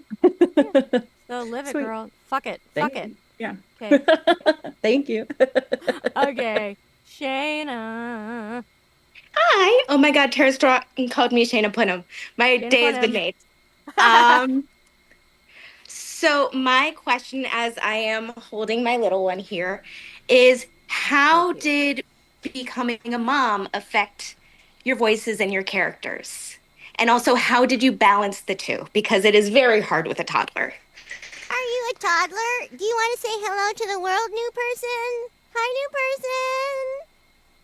What's this new person's Jackson, say name? hi. This What is is it? Jackson. Hi, Jackson. Welcome to the Voicelings. We're all gonna steal your voices.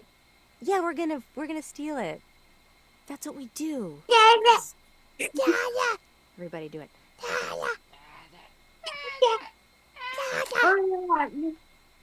We talk a lot. He's totally stealing the show. So you know what I found about voiceover? I felt very fortunate because I worked up until I delivered. If you guys were on the EG Daily live, you would have seen that she went into labor during Rugrats. And it is something, it is something you can do right up until you deliver, which is pretty great. And then it's something you can do after. I used to bring my baby to the studio all the time. I was lucky that I could afford help, so I would bring a nanny with like whatever milk and whatever toys, and my kids grew up at Nickelodeon and Cartoon Network and really awesome studios that were really accommodating. Like I didn't want to leave them for a moment or miss a moment. And most of the studios were so wonderful about that. And they would like play with the kids and let them run around and feed them. So they got to be with me till they went to school, which was great. The challenge obviously is when they're this little to get auditions done or get jobs done, you really do need help. So if you can afford or you have family that can help you when it's time to really focus, take that help. Okay. You know? Yeah, I Because you try to can't do really all of focus. my stuff. Yeah, I try to do all of my stuff after he goes to bed, but it only gives me so long before I have to get to bed because he wakes up early in the morning. Right, of course. And like when he passes out, you're probably so dang tired. Yes. Yeah, I get it. It's tough. Unless you have help during the day if you could treat yourself, Shayna, you're gonna be a successful voice actress anyway. We're all gonna work with you and be excited to see you on the screen. If you can treat yourself to someone that can help you 2 days a week and try to schedule your auditions, you know, whenever they're there. Like if you have an audition that comes in on Monday and they say it's due Friday, and then you get an audition on Tuesday and they say it's due Friday, work on them, you know, read them as he's doing whatever, but then record them when you can have someone come on Thursday. And by Thursday, you should know all the auditions that are due Friday and have someone come play with him for 2 hours so that you can really focus on you because you got a dream to share. Mm-hmm. So treat yourself. Thank you. Okay? What a Shayna put him and what a baby. What a cute baby. All right, who else has 2 hands up? 2 hands up. Atticus. Yes, I would like to unmute. Sorry. Hi there. Okay.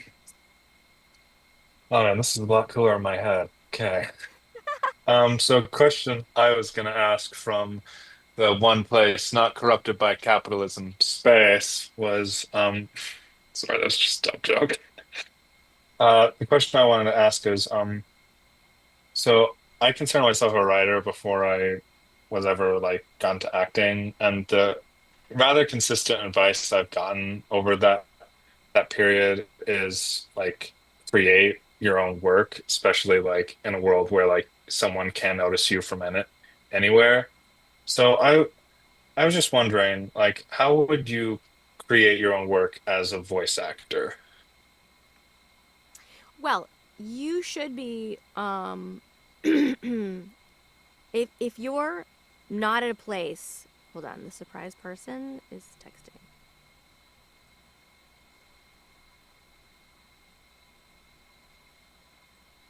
Oh, okay.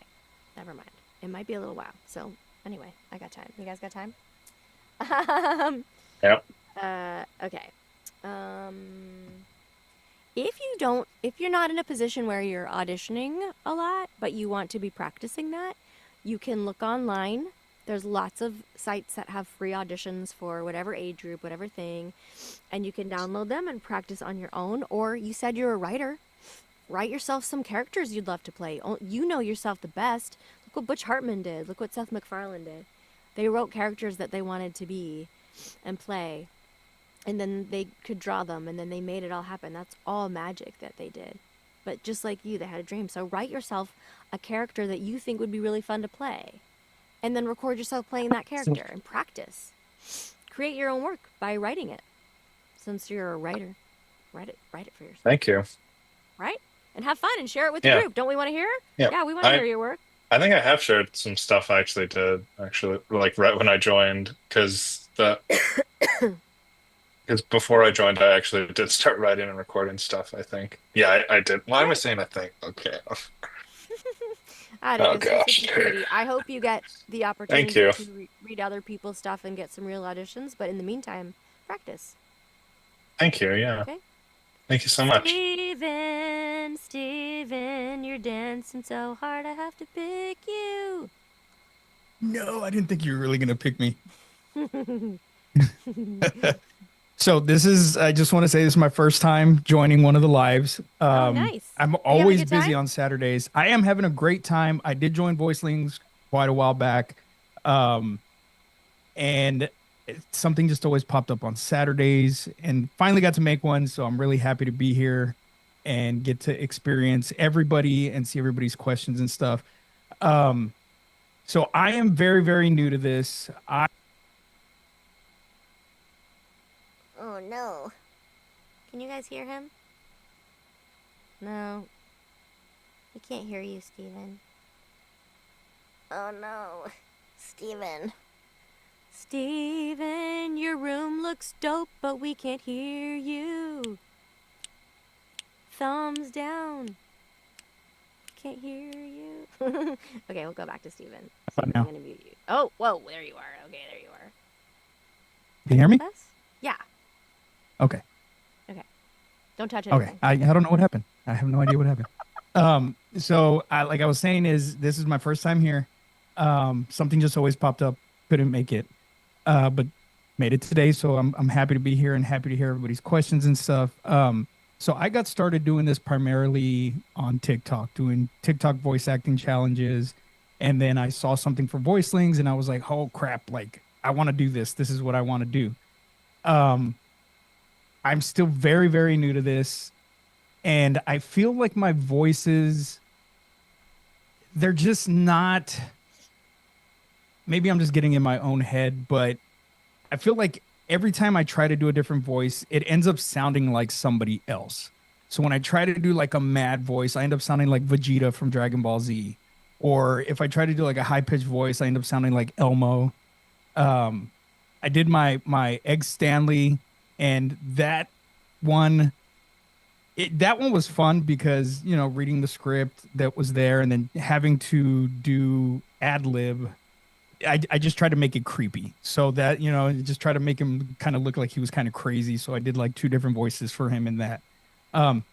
But my question for you is, what's your approach when a director asks you to make it bigger or smaller? How do you do that without losing your authenticity of the voice that you're trying to do?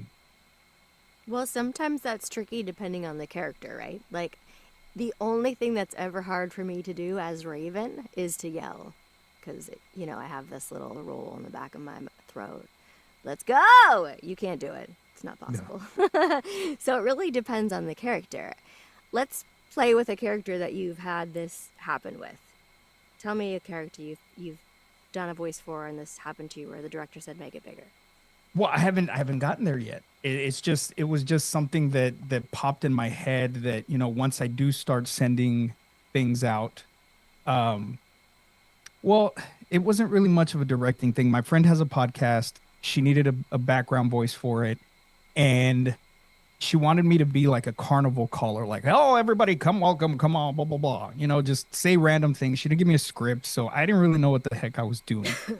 And so she was like, no, like I want it bigger. You need to be bigger. And I didn't know what the hell she wanted. So I just kind of listen, you just said you didn't know, but now you told me, so you do know. So it was a carnival guy. It was a carnival caller. Yeah. And she wanted you to say, hold on. She wanted you to say, give me one of the lines you had to say. I don't even remember. It was just like, come one, come all to the greatest show on earth or something like that. Okay, that's the line. That's the line. Okay. Come one, come all to the greatest show on earth. So I want you to sit up a little bit more. You're going to breathe out and you're going to breathe in with your diaphragm and give yourself some strength, because your strength comes from your diaphragm. You'll learn this also with Cheryl Porter. She's got great stuff on breathing. When you breathe in, you like push your tummy out, and when you let the air go, which you can practice by going to extend it and make it longer. Are you doing it? Yeah. Okay. So, yeah, warm up the strength. That's where you need your strength from, right? That's where it comes from. It's not all here, but it's including here because we are, like I said before, body is one big heart that we get to use. So, if they want the line bigger, you need to imagine yourself as this guy standing in the center of this small town. You don't see anything around but dirt, and they've set up this fair, and you're just this little guy, and there's a town of people milling around, and you want them to come in. So you need to imagine yourself as that guy. You close your eyes and see through that third eye that you are that guy. And you got to reach people way over there. How are you going to say that line? Do it again. Ladies and gentlemen, come one, come all to the greatest show on earth. Okay. Like, all you got to do is become the thing you are. And then be true. And be true to it. Yeah. That's all. That's all. And you know, like, consciously bigger, louder, bigger, sillier, bigger, whatever, means whatever you're doing amplified. But it all comes from really acting and being in that moment and that character. And sometimes you think you know, but they're like, oh, now it's a little closer. But it still has to have that energy, just not the volume, right? Yeah. What if I said to you, to do that line one more time, just like you did it, and at the end improvise, come here, little boy, as if someone's a little bit closer and you want to entice him? I want to hear the difference between the two, but close your eyes and say it the same way you just did. Come one, come all to the greatest show on earth. You, little boy, come here. Right. And let me hear, come here, little boy, a little more sinister. Come one, come all to the greatest show on earth. You, little boy, come here. Ew, creepy! But maybe that's what the script said, so well done. Yeah.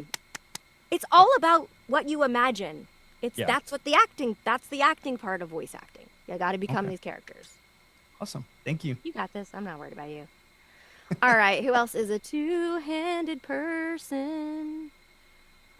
Chris Rutledge. Hey, how are you, Tara? I mean, I've been better, but I'm doing pretty good for someone that might have COVID, right? Yeah, who knows? Hey, you sound fantastic, though. Thank you. What is this? So we'll lower your hand. Oh, okay. Yes, lower my hand. So I'm an established voice actor here in DFW in Texas. I do quite a few things with Crunchyroll already. Oh, good. But my question is, this has been said to me a lot by other voice actors at Crunchyroll. They've said, Chris, my God, you've got such amazing, range and voice and all this stuff. You should be doing, cartoons on Cartoon Network. You should be doing, Star Wars animated shows. You should be doing blah, blah, blah, blah, blah. How do I get into that? Like, Crunchyroll fell into my lap by the grace of the universe. But I don't know how to even start with... Who's your agent? I don't have an agent. Oh, well, that's where you need to start. You need to get yourself an agent that's going to submit you for things that are on Cartoon Network. You cannot do those auditions without an agent. If someone says, I can get you an audition with this, whatever. No.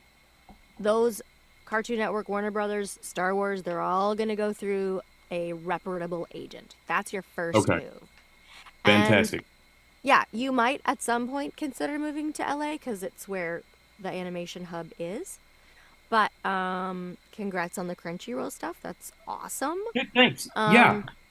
Yeah, and it is a different animal out here, though. So, like, if it's something you're interested in, you can come learn it. And why not? Because you're a voiceling, so you're going to succeed in everything you do. But I would try before I made the move to get an agent. And if they say, are you in LA? You lie and say, I'm on my way. Okay. If you can move. If you can move and the agent's like, we'll take you, but you got to come to LA. Maybe you open a new exciting chapter, as we say at the Voicelings. Sure. I mean, know. there's plenty of other voice actors like at Crunchyroll that I talk to, and they're like, "Oh, I just got back from LA. I did blah blah blah," and they don't live out there. They live down the road from me, you know. Yeah, So I know you don't that have part. to live out there. Like I said, mine won't, but some agents will. So ask your co-stars who their agents are and if they could recommend you. Gotcha. That's what I Now, do. I did. It's a hard ask, but let me just say to you guys, it is the most effective. I know it's not the funnest thing to ask someone, but it is absolutely the most effective. If a friend of yours is at an agency and you want to be there, say, "Hey, I hate to do this. I really do. But it Yeah. would mean the world to me if you could recommend me to your agency or send them if you could just send them my reel. No pressure." And if someone says yes, awesome. That is the best way, Okay. because if someone at the agency has someone in asking you to listen, they're more likely to listen. Because sometimes they don't listen, which I hate. I hate for you Yeah. guys. That's what I've noticed. Amber May, yes, I added you on Instagram. Thank you. I will probably get in touch with you. Second, very quick question. Terry Douglas, on her website, she has referred by when you're putting in for, I guess, an application with her. Who do you get referred by? I mean, I see underneath it says agent. Well, I don't have one. So am I screwed because I don't have the agent? And am I screwed because I don't have anyone to refer me by? Is this a question you can even answer? Chris, I just told you this answer. You need an agent. I need an agent. I know. I guess Yeah, you I need should have an jumped agent. with the Terry Douglas question first. She'll be here. She'll be here, and she can help you. She is not doing non-union things, so she cannot hire you unless you're in the union. So for those of you in the union, Yeah. congrats. It'll be a good time to meet her. Okay. But she will be able to tell us all kinds of advice on how to get hired by her, Okay. which will serve you. So for those of you who aren't in the union yet, you will be. You already are. Manifest that. And then it's good for her to know you. It's only good, right? It's Very only good cool. to know Okay. someone that casts things. It's only Yeah. good. That was the big selling point for me taking this class, Yeah, because I was and she'll be here. She'll be here. And she also, by the way, told me that she teaches like classes for loop groups. So she'll bring tons of people into the room, which I think would be really fun. Awesome. So we can talk to her about that when she comes on, but we'll have her do like a little mini of that of what to do, because this week when we were working together, there were so many things that I was watching happen. I'm like, oh, I got to make sure we teach our voicelings about this, like, because this is important. If it was your first day Yeah. and you were in a looping session and you didn't know that when Terry Douglas puts the red pen across the screen, what's that pen? The laser pen? When she goes straight like this, it means stop. If you didn't know that, you might be like, "Oops." So she's going to give us all those little tips that I could give them to you today, but we should save them. But there's a lot of important things to learn about Gotcha. being in a loop group, but you do need to go through an agent if you want to work on something that's SAG. And you do. We all do. We all want to Yeah. be, trust me, you guys, it's fun practice to do the non-union stuff, but we all want to be in the union. If the dream is to be in a Cartoon Network, Warner Brothers, Disney project, you have to be in the union. Okay. And the very last fun question I had for you was, who's your Mount Rushmore for voice actors? That's such a tough question. Obviously, like, Mel Blanc was so brilliant, and June Foray really raised that ceiling. And there's been so many wonderful people that have come before me that are with me now, that I'm on the Zoom with now. I like, all of it is just one big energetic ball of love to me. So Cool. I don't know, I have too many of those, but I like love everybody. Like, there are people that I work with today and I'm like, wow, that was amazing. That's really brilliant, Same. I And got it's so you. wonderful to celebrate other actors, which I think is the beautiful thing about voice actors, is sometimes on camera, if someone does something amazing, the other people aren't that nice about it because she thinks she's so great. You see more of that. Yeah. But in Yeah. voiceover, we really celebrate each other when someone does something amazing. When I did my first day at 101 Dalmatians, the character was described as a chicken who thinks she's a dog. And I think I talk about this in my module, so I'm sorry if I'm repeating myself, but right before the audition, because she's supposed to be really hyper, I called my mom and I said, would it be funny if every time she speaks, she gets caught on a P or a B? You know, I can put up with the grilling jokes, the shake bake references, even you asking me why every time I cross the road. And she's like, yes, do that. Do that.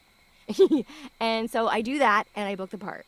And I get into a room and Tara Charendoff, and she's pretty new to Los Angeles, and E.G. Daily, Kath Soucie, Jim Cummings, Pamela Siegel, Jeff Bennett, Frank Welker, it was a crazy room to walk into. And That's everyone awesome.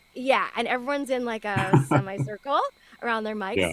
And we're all sitting down. And the very first day when you book a cartoon, because you all will, is them playing back the audition that they chose to be that character, right? Because sometimes we do 2 or 3 choices.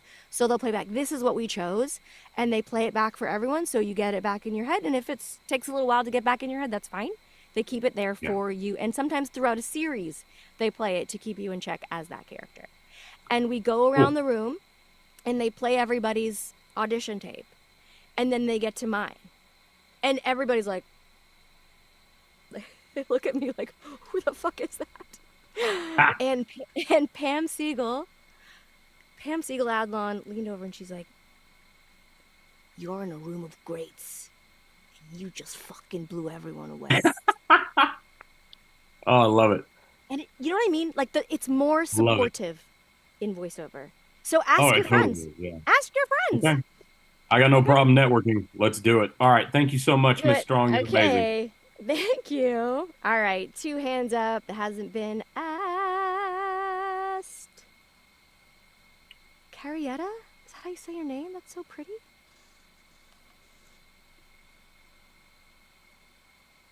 Can't hear you, sweet one. I asked you. Oh, there you Good are. googly boogly, there I am. How do you say that name?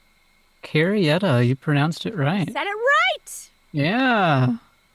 Most people's like Carita, or it's just Carrie if you can't, But yeah. Well, welcome. Well, thank you. So my question is, I'm from North Carolina. This is my natural voice. So most of everything that's easier for me is like Southern. What's the best way of breaking the Southern accent from your voices? That's a good question.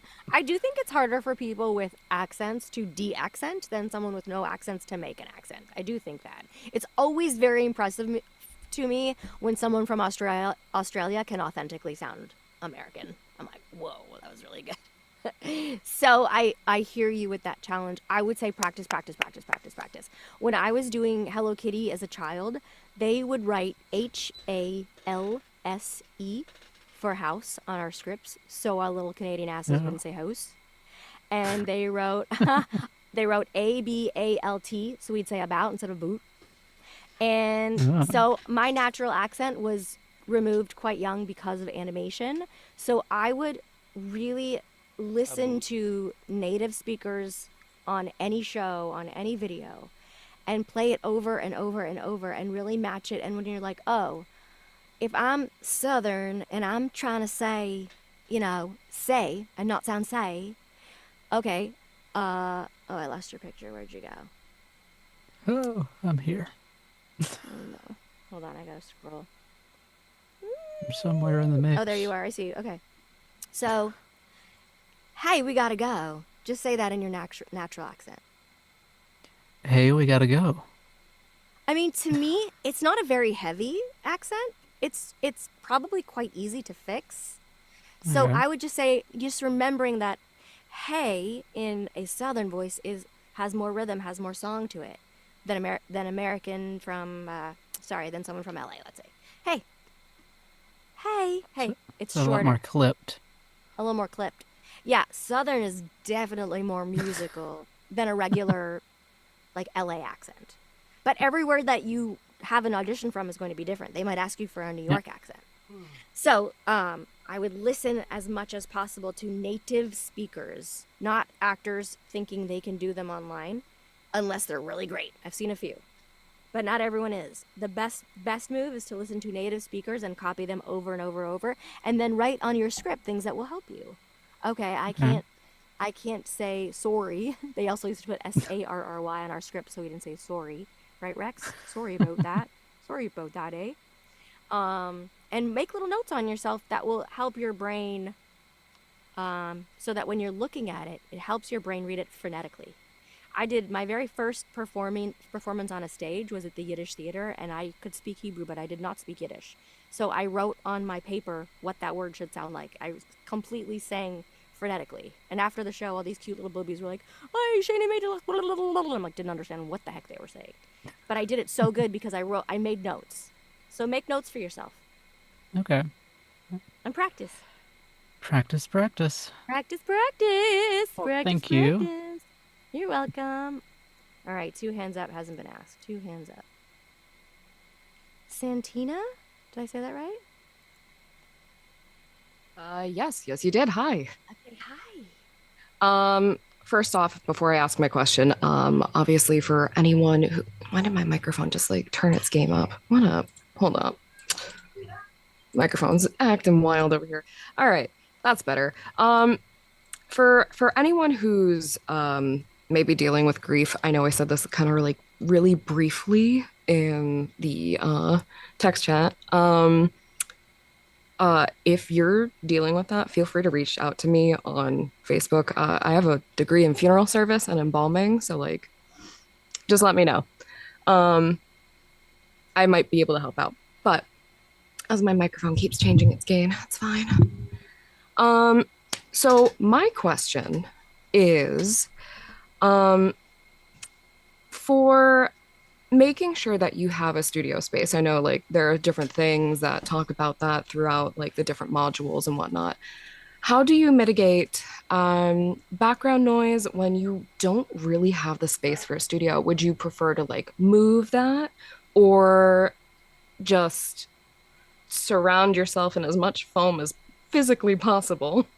Yeah, you really need if you want to compete, you really need a soundproof room. It's really Yeah. important. So, who was it that just posted a really cool little table setup recently? Someone in the Voicelings did that recently. Was it Kyle? Oh yeah, I believe so. Yeah, I think that was me. Yeah, I did. Okay, let me find you. I can't see you on my screen right now. Kyle, say something. Kyle, Hello, talk to me. hello, Talk to Tara. me. Tara Strong. my Oh, there you are. childhood There you are. Yeah. Okay, so Kyle, hero. if you look at his post, you'll see he's got like a desktop little spongy like Um, hut.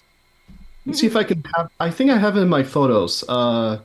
I can share it. It's like, there it You can was. get them on Amazon. Here. You see? It's like a little. Oh, can you put it? There you go. It's just a little box that you stick your head in, and it's more soundproof. It's not awesome for if you have a 4-hour session, but if you're just getting started and you have some auditions to do, it's better than sounding like you're in an auditorium because you won't book that Yeah. way. Yeah, no, and that's totally fair. Like with how my setup is, I'm in like the corner of my room, and unfortunately, like my desk is awful for microphone boom arms, but you know how it is. Um, the other question that I had for you, if you don't mind answering that, is for someone looking to get feedback from a coach who's like maybe starting out and isn't necessarily financially able to like go and pay for someone for like 30, 45 minutes, an hour of someone's time, do are we allowed to use the Facebook group for feedback? Hell yeah! Right? We love helping. Are you guys Sure. with me? Hell yeah! If you can't afford private coaching and you're nervous to put something out there and you have 2 choices and you want us to vote on something, or you want to say, is this like sound like this character would look like, you can drop anything you want in the chat. Okay. I just, I'd rather ask and make sure because, Yeah. Right. You're Thank only you gonna you're so only gonna much. get nice. You're only gonna get nice back. Even if someone thinks you're not right for that character, you're still gonna get it nice. Yeah, This no, town absolutely. this town is only nice folk. That's it.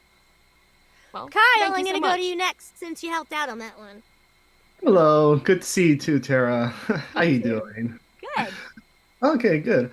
Okay, I don't know if I I've asked this before. Also, forgive me, I didn't ask anything, since the first Voicelings event with you. I know you're an OG. Um, this is gonna sound so random, but are audiobooks like good for novice voice actors like me to start with, or is that for all professional voice actors to work in that field? That's a tricky one. I don't know many professional voice actors that do that because I think it doesn't pay as well as animation or things they could be spending their time with, and it's very time consuming. So if someone is already on Teen Titans and Gabby's Dollhouse twice a week, I probably don't have time to read a gabillion pages of a book, even though I might want to. I had a friend write a very meaningful book, and asked me to read it for her, and I really wanted to because it was an incredible story. I just couldn't fit in it to my schedule. So it's very time consuming. So I don't hear, if I'm just being honest, I don't hear from a lot of the bigger voice talent that do it. Not to say that they wouldn't. And I think sometimes they do in like very special books, they'll do like a chapter or something like that. So it's not, I don't know how to get into it because it's not really in my world. I've only been approached. So if anyone in the voicelings has ideas about how to get into that, if you want to do that, I would think it's fine when you're starting out. Just don't let anybody abuse your voice or tire you out, because I'm not sure all those things are protected by the union. So like a 4-hour session would feel very long if it's just you talking. That's why video games are hard. If it's just you talking for 4 hours, even if you're not doing a ton of screaming, you're going to get tired. So it's fine with me if you do it. It's good practice. Some of the stories are important to tell. If you want to do it, do it. Just don't let anybody be mean to your voice. All right. Sounds good. I like the answer. Also, I love you. Just want to say that to Aw, you. I love you guys so much. You guys make me feel so special, and it's so nice to have a place where you can just be yourself and be honest and learn together. I learn from you guys. I love hearing your guys' work. I love hearing your guys' work. You know, my son is making the animations, and he was really excited for Egg Stanley, and he laughed so hard. Hi, honey.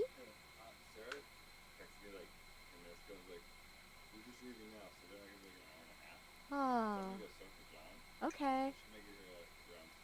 Okay. No, no, no, don't.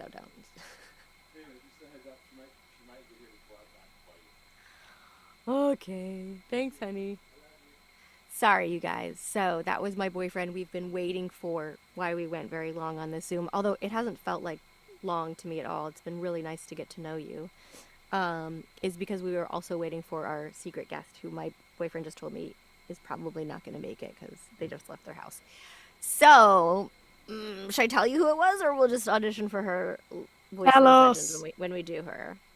It was Sarah, not a Jenny. She was gonna pop in and surprise you, the voice of Ash Ketchum. But we'll do a special session with her. If she comes in, I'll have her come say hi, but she might not make it. So my apologies for promising a surprise guest. They might not make it. I hope I've been enough. I hope I've been enough. I love you guys so much. More than enough. Thank you. Okay, good. Okay. Anyone else that's never got to ask but really wants to ask? Jared Miller?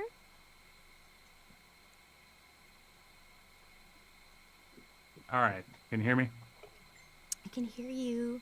Finally. No, I'm just kidding. Thank you so much. So my question is just simply with regard to I went to a meet and greet thing. I'm also in Dallas Fort Worth, and so there was an event at a theater where a lot of the voice actors who do the anime stuff, which I'm sure Chris is familiar with all of them, but they did like a live performance, and it was a meet and greet hangout type thing afterward. Um, and I feel like I conversated well, but I was wondering, like, for somebody approaching you or somebody like that, I don't want to come off opportunistic, but I also want to make sure that I'm networking well in a professional manner that is positioning myself for good relationships, ultimately leading to, work. And so I was just curious of like, what would you, I know you can only speak for yourself, but as far as what would you say is an effective way to approach you or way to, because they're strangers to me, even though I'm familiar with their work. So, yeah. Okay, I just want to make sure I'm clear. So you're an actor that's already working? You're doing stuff, or you're I'm just getting very new. started? I'm very new. You're I'm very 4 months new. old. Okay. Yes, Okay, I'm a so fledgling. you're going to the con as a guest, not as someone signing autographs, right? Correct. Yes. Okay, and you want to know the best way to approach a voice Just actor? just approaching people. I don't want to say, hey, can you find me work, or hey, introduce. I want to get to know these people as potential colleagues, and not just be even though I am a fan, I don't want to just be a fan, if that makes sense. Of course it does. It makes perfect sense. You know, it's it's not the right thing to say, hey, can you get me work? So you're right about that. Because the truth is, and I've said this many times, we can't. We can't get you hired. I can't get myself hired. I audition all the time. It's super weird. I'm like, nobody did that as good as me, and then I didn't get it. Like, it just happens. I can't guarantee work, which is why for a long time I did not want to do this, because I didn't want to not guarantee something. And so I love that we're doing our own animations and you get to be seen, and the stuff with Danny that's just going to keep growing and doing more shows with her. We have a pitch meeting this week. Like, it's just super exciting that you all get to be a part of that. So, but separate of that, we don't actually have the capability of getting you a job at Warner Brothers or introducing you to Marvel, even if we really wanted to. Even if you were like the most talented person ever, or you had the most horrible story and you just want to be one episode of one thing, or we're like, sometimes, like, whatever you come to us with, no matter how much we want to help, we can't. We have no power as a voice actor in that world. So just know that. And then coming to get to know us as like someone that is one day going to be in the booth with you as a colleague. I have many, many people come up and say, hey, well, most people say I love you. You're so beautiful. I have, you've been my inspiration, and I've just started voice acting, and do you have any tips, or I hope to work with you one day? A lot of people do that. A lot of people lately are like, I'm a voiceling, which I love. And it gets you a free autograph, so come see me if you see me at a con. But I hear a lot like, hey, I want to get into voiceover. You're my inspiration. I just got started. That kind of stuff is so fine. Again, we're speaking like a voiceling, and we live in our authenticity. So if you see a voice actor and you're like, hey, I have a great Donald Duck, and it's the guy that does Donald Duck, and you want to do it, do it. I always tell people in my line to do my impressions. If they're like, I do an impression of Bubbles, I'm like, all right, let's hear it. I always do that. I make people do it if they're gonna say they can do it, they better do it. Rex, can you confirm this happened? Rex assisted me at a con in Canada once. I can 100% vouch for that. Yep. Yeah, if you're gonna come to my table and say I can do this voice, I'm gonna make you do it. And you know what? The actors get a kick out of it, and if they don't, they're not really nice people. But I've only seen nice people, right, Rex? There's only nice people working at the cons in voiceover. I've seen some people on camera that were like, next. But most voiceover people are there to give you some energy and some love. So feel free to share what you want, but yes, don't ask for a job, because we can't do that. Yeah. I mean, I think that's just the biggest thing was just, I had really great conversations. I learned a lot of good tips, like the guy that plays Brooke in One Piece, Ian, I'm blanking on his last name. What's his Sinclair, Ian Sinclair. Okay. Ian Sinclair, like, just telling me like, hey, you know what? If anything, a lot of directors are just wanting to hear your voice first before you throw a bunch of voices at them. And if you have a good voice for yourself, then you'll naturally be able to evolve into the other voices, and it'll get you more work. But just like a bunch of different things. So I wanted to know if, like, hey, was it appropriate to go, hey, give me some tips? Just I want to grow. So I'm very young though. You can ask if someone says I don't really do that. Okay, but you can always ask. Sweet. Can't hurt to ask. Yeah. Well, I appreciate you. Thank you. Thank you. You too. All right, I think we'll take like 2 more questions because I'm starting to not feel great. If you are a hands up person that's never asked a question, oh, it's so hard to pick. You're all so adorable. Are you Ma? M-A? What's M-A mean? What's that mean? Hi. So I don't know how to change my name on Zoom. Is this your mom's Zoom? Are you on your mom's Zoom? No, I'm Michael. Okay. Hi. Okay. Hi. It's okay if you are. I'm a mom. Okay, go. Yeah, so first off, wow, I'm talking to you. Holy cow, dream come true. But my question is, what are like tips for getting a home studio to be broadcast quality? Because I'm soon going to be I have like sound paneling over here that I'm gonna install into a makeshift whatchamacallit. And I'm trying to figure. I just want any tips I can get how to make my like. How do you know when your studio is broadcast quality? I mean, it's looking pretty good to me. It's looking pretty good. Are you like in a closet? What kind of space are you in? No, I just there's a corner of my room. I have like a sliding door that I just put over here. There's just sound panels Cool. everywhere. It looks But good to me. Does it look good to you guys? Looks good to me. I Looks mean, good to me. I mean, it certainly looks nice. But What kind of mic you got? the top I still have a USB mic. I haven't graduated to XLR Okay, XLR that's yet. gonna make a really big difference. You need a Yes, microphone, my friend. I do know. I know that. But what's it called? My main thing is just that like I don't have like a ceiling area. This is all just uncovered. And I'm getting like just like a big closet made eventually, and I just want to know how do you know when your studio is like broadcast quality? Because I see so many auditions that are like, oh, you need broadcast quality, you need studio quality. So I'm just like, how do you get that? Like, how do you know when you're ready I for mean, that? for a temporary fix, if you're doing something, I'd throw like a quilt, like a duvet cover on top, so you don't get that Okay. echo. I'd throw a big blanket on top. Um, and I mean, look, if you're recording something and you play it back and it authentically sounds to you like that's ready for a commercial, then it's ready to go. I'll do an audition here, and this happened on one of the commercials I was just talking about. They just took my audition and put it in the commercial. That's why they want you studio ready. Sometimes they need the commercial like this. So if you Yeah. already sound commercial ready, you're more likely to get chosen. That sounds like they're scratchy, you know. They're Yeah. gonna be like, oh well, I'm gonna hire this person because they already sound awesome and we don't even have to have another session. Yeah. Okay.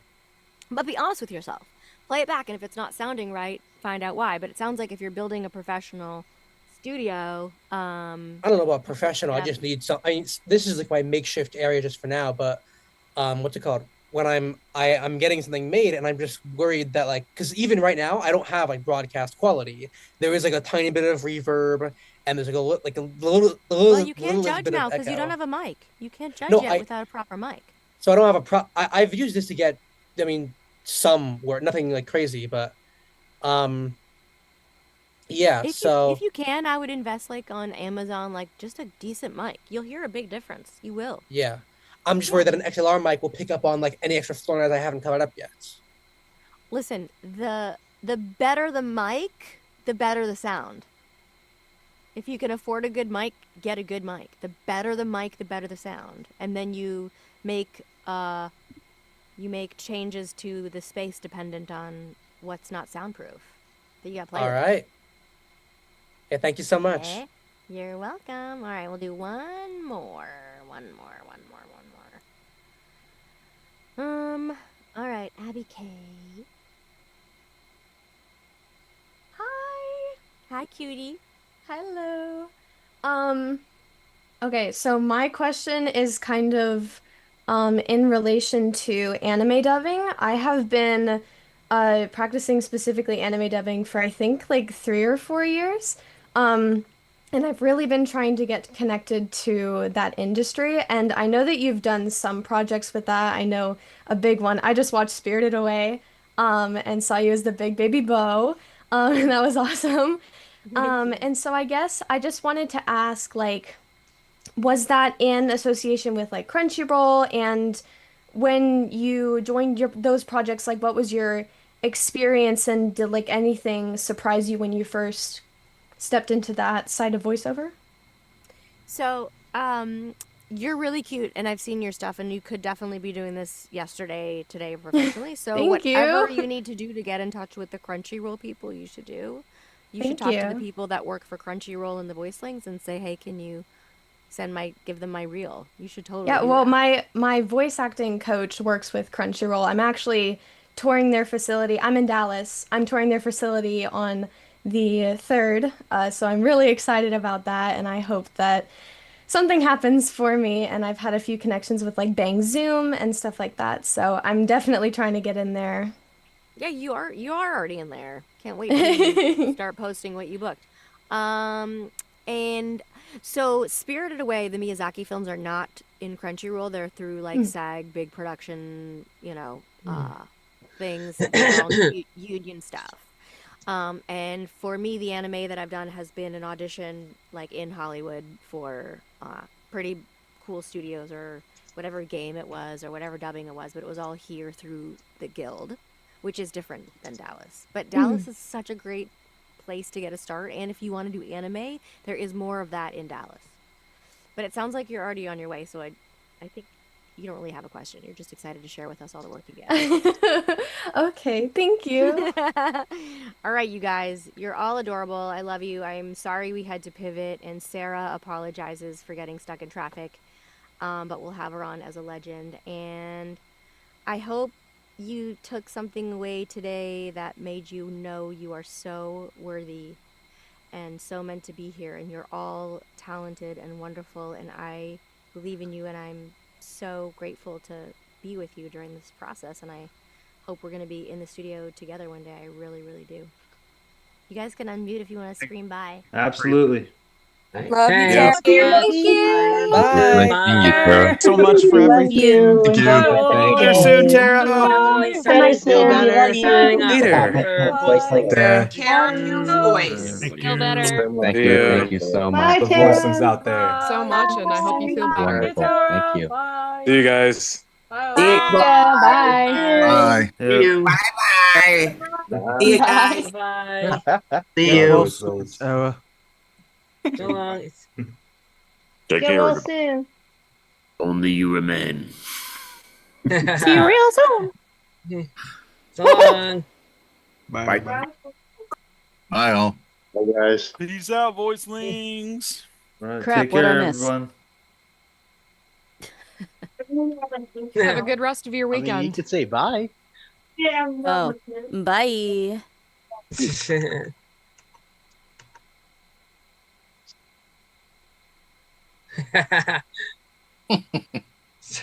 See ya.